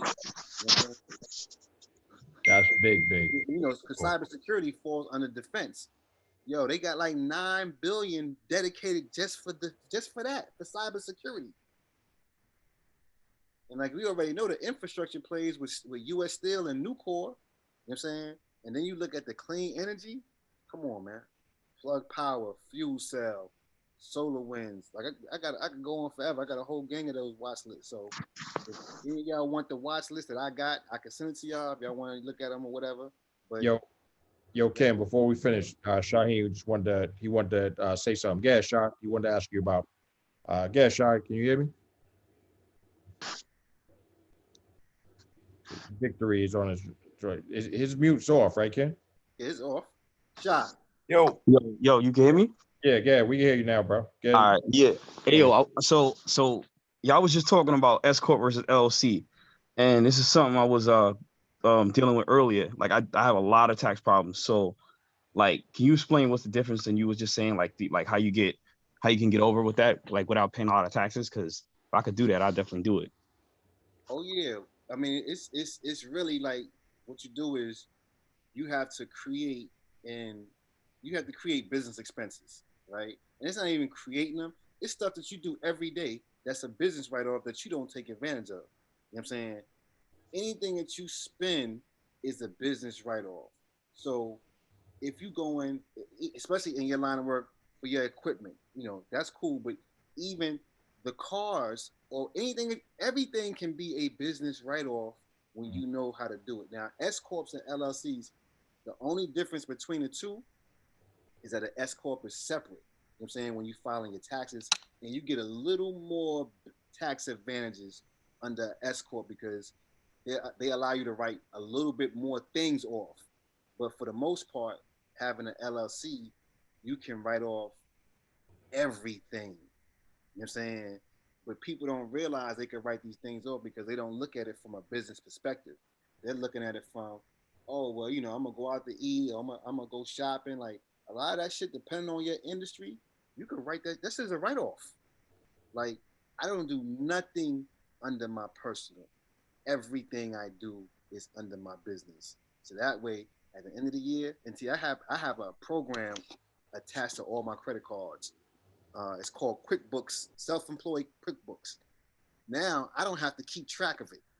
So after every new transaction I make, I could put into my QuickBooks app and label it as, okay, this type of expense, especially if it's something that I do on a reoccurring basis. So now at the end of the year, who got time to be trying to keep track of all the damn different receipts that you pile up? I ain't got time for that. If I use one card consistently all the time, at the end of the year, all I gotta do is hit one button on my computer, print my P&L. I hand that sheet to my accountant. It's already broken down everything. Yo, that was one of the big jewels he gave me, yo. I got that, and it's helped me so much on my joint, yo. Oh, now you don't have to try to classify, because once you classify it once and you make it a rule, every time you make that expense, it's gonna categorize it under that certain item. And now when you print out your P&L, I don't know about that, but I'm gonna call you later on that one too. Yeah. Oh yeah, and it's like $10 a month or something like that, $10 a year, something like that. But whatever it is, guess what? It's also a write-off. You know what I'm saying? So all this stuff that you're doing, everything that you're doing, if you're buying software, you're buying anything, and you use it in your business, it's for your business. I don't care if I get personal use out of it. This is for my business. You know what I'm saying? It was a cat that I looked at. I was looking at him the other day. He is a tax strategist, and 50 Cent uses him. So 50 was like, yo, he buys his cars between December 26th and January 1st because he sees how much money he owes in taxes. So he buys cars at the end of the year and make it a business write-off. So now, instead of him giving $300,000-$400,000 to the government, I'm gonna go buy this motherfucking Bentley, and I'm gonna use, and it's for my business, and I get to write it off as a tax write-off. Now I don't have to pay Uncle Sam the money. So when you're looking at any industry, no matter what you're doing, whether it's stocks, whether it's music or whatever, and you know that you generate a lot of income, you need something to offset that income in taxes. So you need write-offs to offset the money that you make, because let's just say with stocks, you know, with these options that we do, you got to pay 40% tax. So off of every dollar, I got to pay the government 40 cents. Okay, they can get their 40 cents or 1/3 off of everything, off of every dollar, right? So, but if I have a business, that 33 cents or that 40 cents that I had to pay the government now gets caught up in my write-off. So if I got 200,000 in taxes I got to pay, I'm gonna find something or create a business before the end of the year, and I'm gonna put that 200 to make it benefit me, not the government. So houses, people buy homes. The homes are in the company name. You know what I'm saying? Cars is in the company name. You do that? Yes, man. That's what we gonna do when we get now, and even though you're getting personal use out of it, this is for my business. This is a business expense. You got to create a credit line for your business the same way you create for yourself. Yeah. Same thing. You can go on NAV. You can go on like there's so many ways to start building your credit up. But even still, you don't even have to. That's if you want to get credit. But it doesn't matter if I'm going to pay it with cash. It doesn't matter because that income is still my income. So if I want to go buy a house and put it and have my business, buy the house under my business name, that now is a write-off. If I want to go buy me a car, guess what? I'm gonna rather be a co-applicant or a co-signer, but the car is gonna be in my business name. So when they run the tag, it's gonna come up Kenny Johnson LLC. You know what I'm saying? I don't own nothing personally. Now, because I control it, of course I get personal use out of it, but it's for the business. Any questions asked, it's for the business. Yeah, I'm actually getting ready to pay off all the personal credit cards I have. I'm going to pay the last two off. You shouldn't be doing nothing personally ever. I got another business credit card that they just trying to give me, guys. So I may have just two of those and one personal. That's it. And that's it. And, you know, it costs you, depending on how you set it up, anywhere between $500 and $1,500 to set up your LLC or S corp. All that is a write-off, but it helps you in the end. You got to play the long game. You've been playing the short game too long and getting Too long. banged up and getting and being the suckers. Right. Can't be the sucker. Yep. How you think a joker like Jeff Bezos, who was the richest man in the world until Elon Musk passed him, Passed his ass, at 219 billion, pays $0 in taxes. Zero. It's a reason for that. He puts it all back into Amazon. The house he lives in, Amazon owns it. The cars he buys, Amazon owns it. The chauffeur he pays, they work for Amazon. Yep. How he uses it is his business because he's the CEO. The yacht he's on a boat on the water with is owned by the company, Amazon. He don't own nothing. You know what I should have did last year? My account, I gave all my receipts and everything that I did. So I wound up I owed them about 10,000 last year, right? So what I should have did was when she tallied up everything and it showed that I owed them 10,000, I should have went and bought another pre-owned company truck. You know what I'm saying? That's all you had to do. That's all I had to do was go get a 10,000. Owed nothing. And then, matter of fact, all the home improvements you do in your house, write-offs. I could have got a $10,000 truck, had that write-off, and wouldn't have owed them nothing. But I wouldn't owe them nothing. See, they may would have owed you because you had to pay. Yeah. That's why owning property is. I paid them 10,000 just that. But that's why owning property is so important because you could use that as a tax shelter. It's a write-off. Right. You know what I'm saying? Oh, I want to get a pool. It's an addition on my house. It's a write-off. Write-off. What that truck though, man? I said, man, why I ain't do it? But like I said, as you learn, then you move different. Yeah. Yeah. Because all you gotta do is just tally up what you owe, and then before she punch it in, she gonna tell you. And you could do that mid-December. Say, okay, let me see where I'm at as far as what I may owe in taxes, how much money I made for the year. So that way you could do it before the end of the year.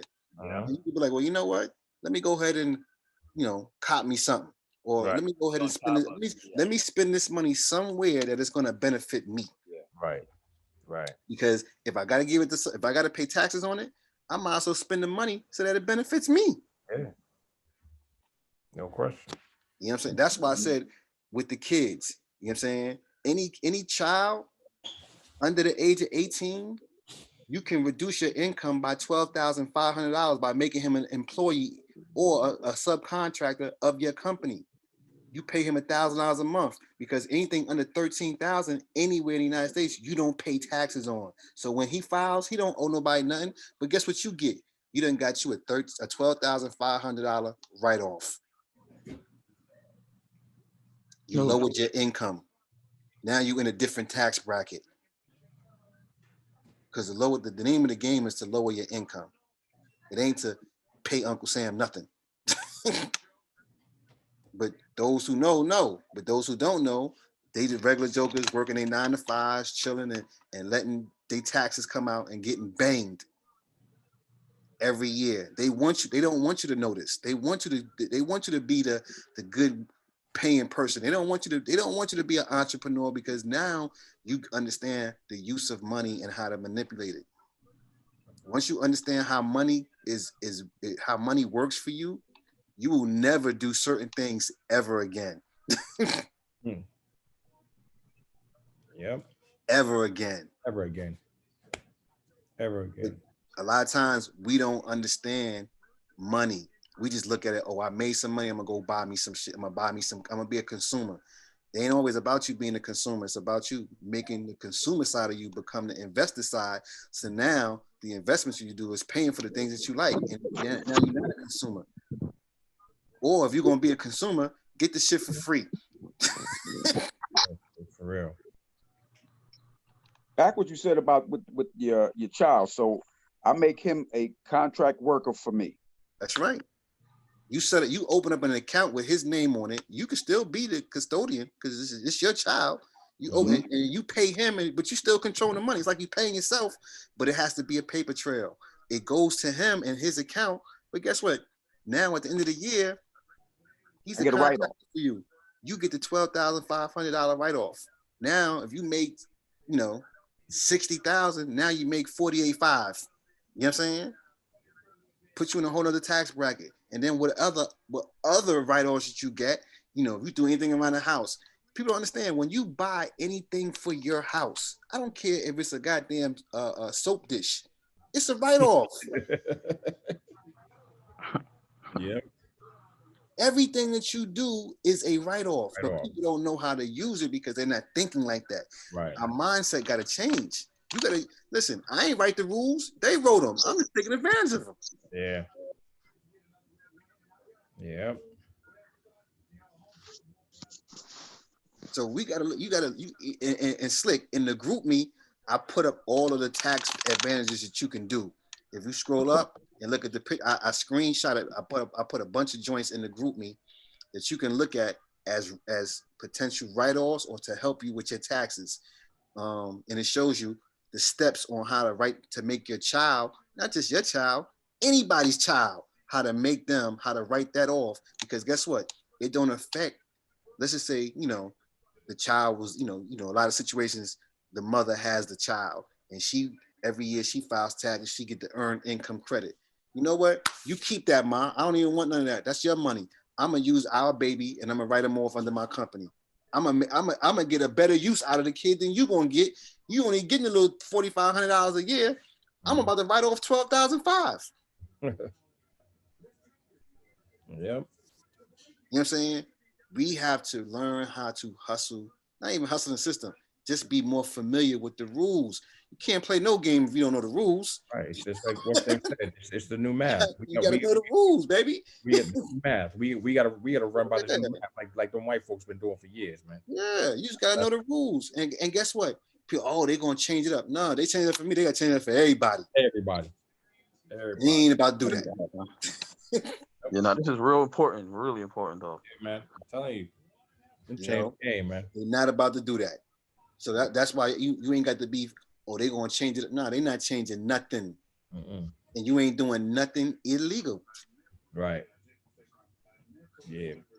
Ain't like you creating some own. Nah, this is y'all tax code. This is how y'all. You know what I'm saying? Yep. So let's get this money, fellas. You know, let's create it and keep it. You know what I'm saying? Yeah, man. That's all. I mean, it ain't rocket. Like I said, and if I tell people, you know, always, I told Gary, I was telling Gary because I was like, yo, he went gave him a bunch of information. He went to his CPA and she was like, oh yeah, you're right, you can do that. Like, win. I've been telling you, yeah, you know what I'm saying? Like, how you gonna be doing somebody's taxes and you don't let them know all the breaks and advantages that they could take advantage of? That's right. Crazy right there. Right. Yeah. Be surprised. And the thing is, like, and for those who can't afford it, or if you can find one, you find you a tax strategist. Yeah. That's their whole purpose, is to show you how to keep your money. You know, that's why I follow certain people on Instagram, because they give out free game just off of GP. You know what I'm saying? And I'm like, I tell people, applied knowledge is power. It ain't knowledge is power. It's applied knowledge, because you can know some shit and don't use it. Right. You know what I'm saying? You can know some shit and don't use it. So it ain't power if you ain't using it. But applied knowledge is power.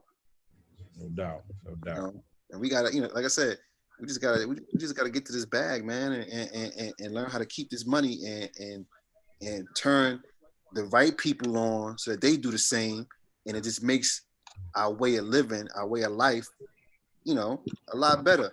Yeah. Now I want to keep all the money I generate. I don't want to pay Uncle Sam nothing. Nothing. You know what I'm saying? I set up a whole new S Corp just because I know I'm gonna have way more capital gains. I'm already putting it in the atmosphere. So if I'm gonna have more, guess what? I need more write-offs. So I need more avenues, more lanes to create these write-offs. Yeah, man. You know, you got to set it up now so you can take advantage of it later. Word. You know, and that's, you know. But like I said, with these positions and some of these contracts that we're looking at now, man, listen, You look at Mona up 600 and something %. Come on, my nigga. Like, you gonna put people keeping their money in the bank and getting 2% a year. Yeah, that's 12 cents. I'm sure we show them plays where where we up 200, 300, 700, 2,000%. Come on. You'd be retarded to keep your money in the bank right at this point. Like, it makes no sense. Oh, but stocks are risky. Okay, well, keep feeling that way. I don't know what to tell you. Keeping your money in the bank is risky. Exactly. You know what I'm saying? It's the same amount of risk. And you ain't got, and the reward is pennies. Yeah. That's your reward. So would you risk it and had the potential to double, triple, quadruple your money in the same time frame? Or would you just, not want to risk it and still get 15 cents at the end of the year? Crazy. Crazy. Absolutely crazy. Say it again, Slick. You're on mute. Your joint is on mute. You on mute, Sly. Take it off. Still can't hear you. I don't know what's going on. It's off mute. Oh, your volume. Hit your volume, Slick. Can you hear me? Can you hear me? Your joint mad. I don't know. Mad low. I don't know what happened. That's that Nokia phone.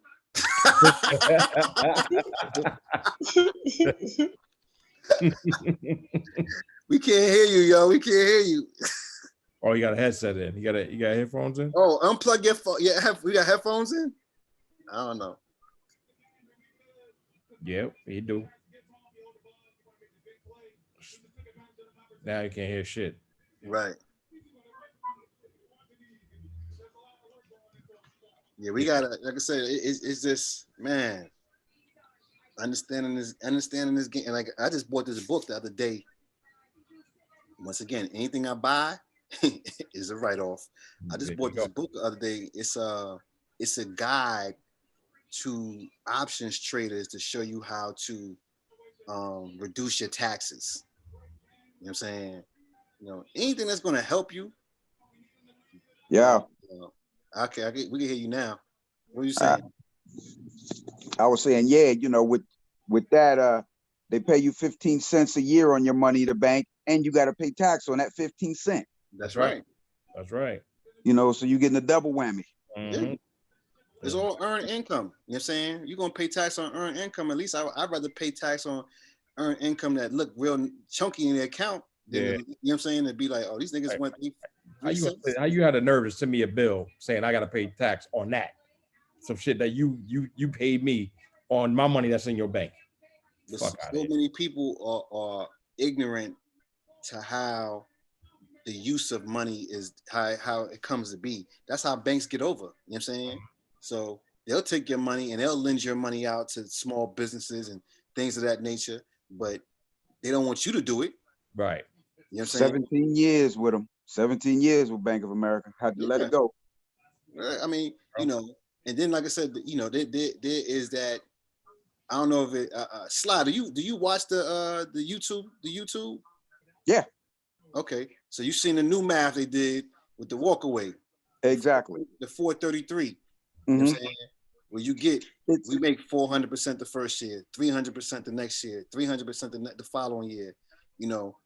Over time, it's hard for people to fathom the part where they're investing 100,000, 200,000, 300, 400,000, 500,000, but it's you grow, you get to that phase. You start out with 1,000, or what I'm saying, whatever you feel comfortable with, and as you grow and you find and you're more confident in your selection and in your stock picking and your option picking, of course you want to increase it because you say, oh damn, I was down with the one contract gang in the beginning, but shit, now I see my plays are up 200% and 300%.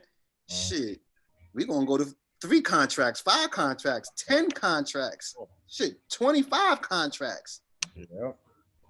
You're more confident because you see what your ability and what a little bit of studying could do. I tell people, this shit ain't hard, my nigga. This is not rocket science. Does it take a little bit of applying yourself? Of course it does. You know, but imagine, and that was the thing I was telling Shah. I think he praying right now, but I told Shah, you know, Shah gets up every day at 6 o'clock in the morning, and because of his profession, he works 10, 12 hours a day. So by the time he come home, he be beat down, tired, and he don't have time to do research. But that's why you have a group, a study group. You have an investment group that you could bounce ideas off, because guess what? We come together, we chop it up about different things. We all give our input, our insight, because we all have different outlets to find and research companies and to get information. You bring it all to the forefront. Boom. Here's all the information you need. It's up to you to put real money into it now, but you got the information you need to rather get confirmation or no confirmation. You know what I'm saying? Once you do that, you know, that's why I said the group is more than just we meeting up, chopping up, but nah, it's more of a support to help each other, each one of us, because guess what? What I know is not taking no money away from me from sharing it to you. We all win. These little, because trust and believe, these is pennies all combined. If we put 100 people, different people, and everybody had $1 million, that's pennies in the market. Not to cut you off, I gotta take my son to the store, so nah, do what you do. I'm about to shut it down anyway. So I'm just letting people do, like, I was giving them an example of how, like, you work all the time, so it's hard for you to do research, even though you try to get it in, do what you can. Yeah. But that's the whole purpose of having a group of people that you can chop it up with and bounce ideas and introduce companies to, because boom, whoever's free or if it's something of interest, we'll look it up, because guess what? The group can take advantage of it. No doubt. You know what I'm saying? So I'll hit you all tomorrow on that quick because I'm gonna lock that quick. Yeah. Just you know, I got you. Whatever. Just let me know. All right, peace. All right, y'all. All right, y'all. Be easy. All right. 1.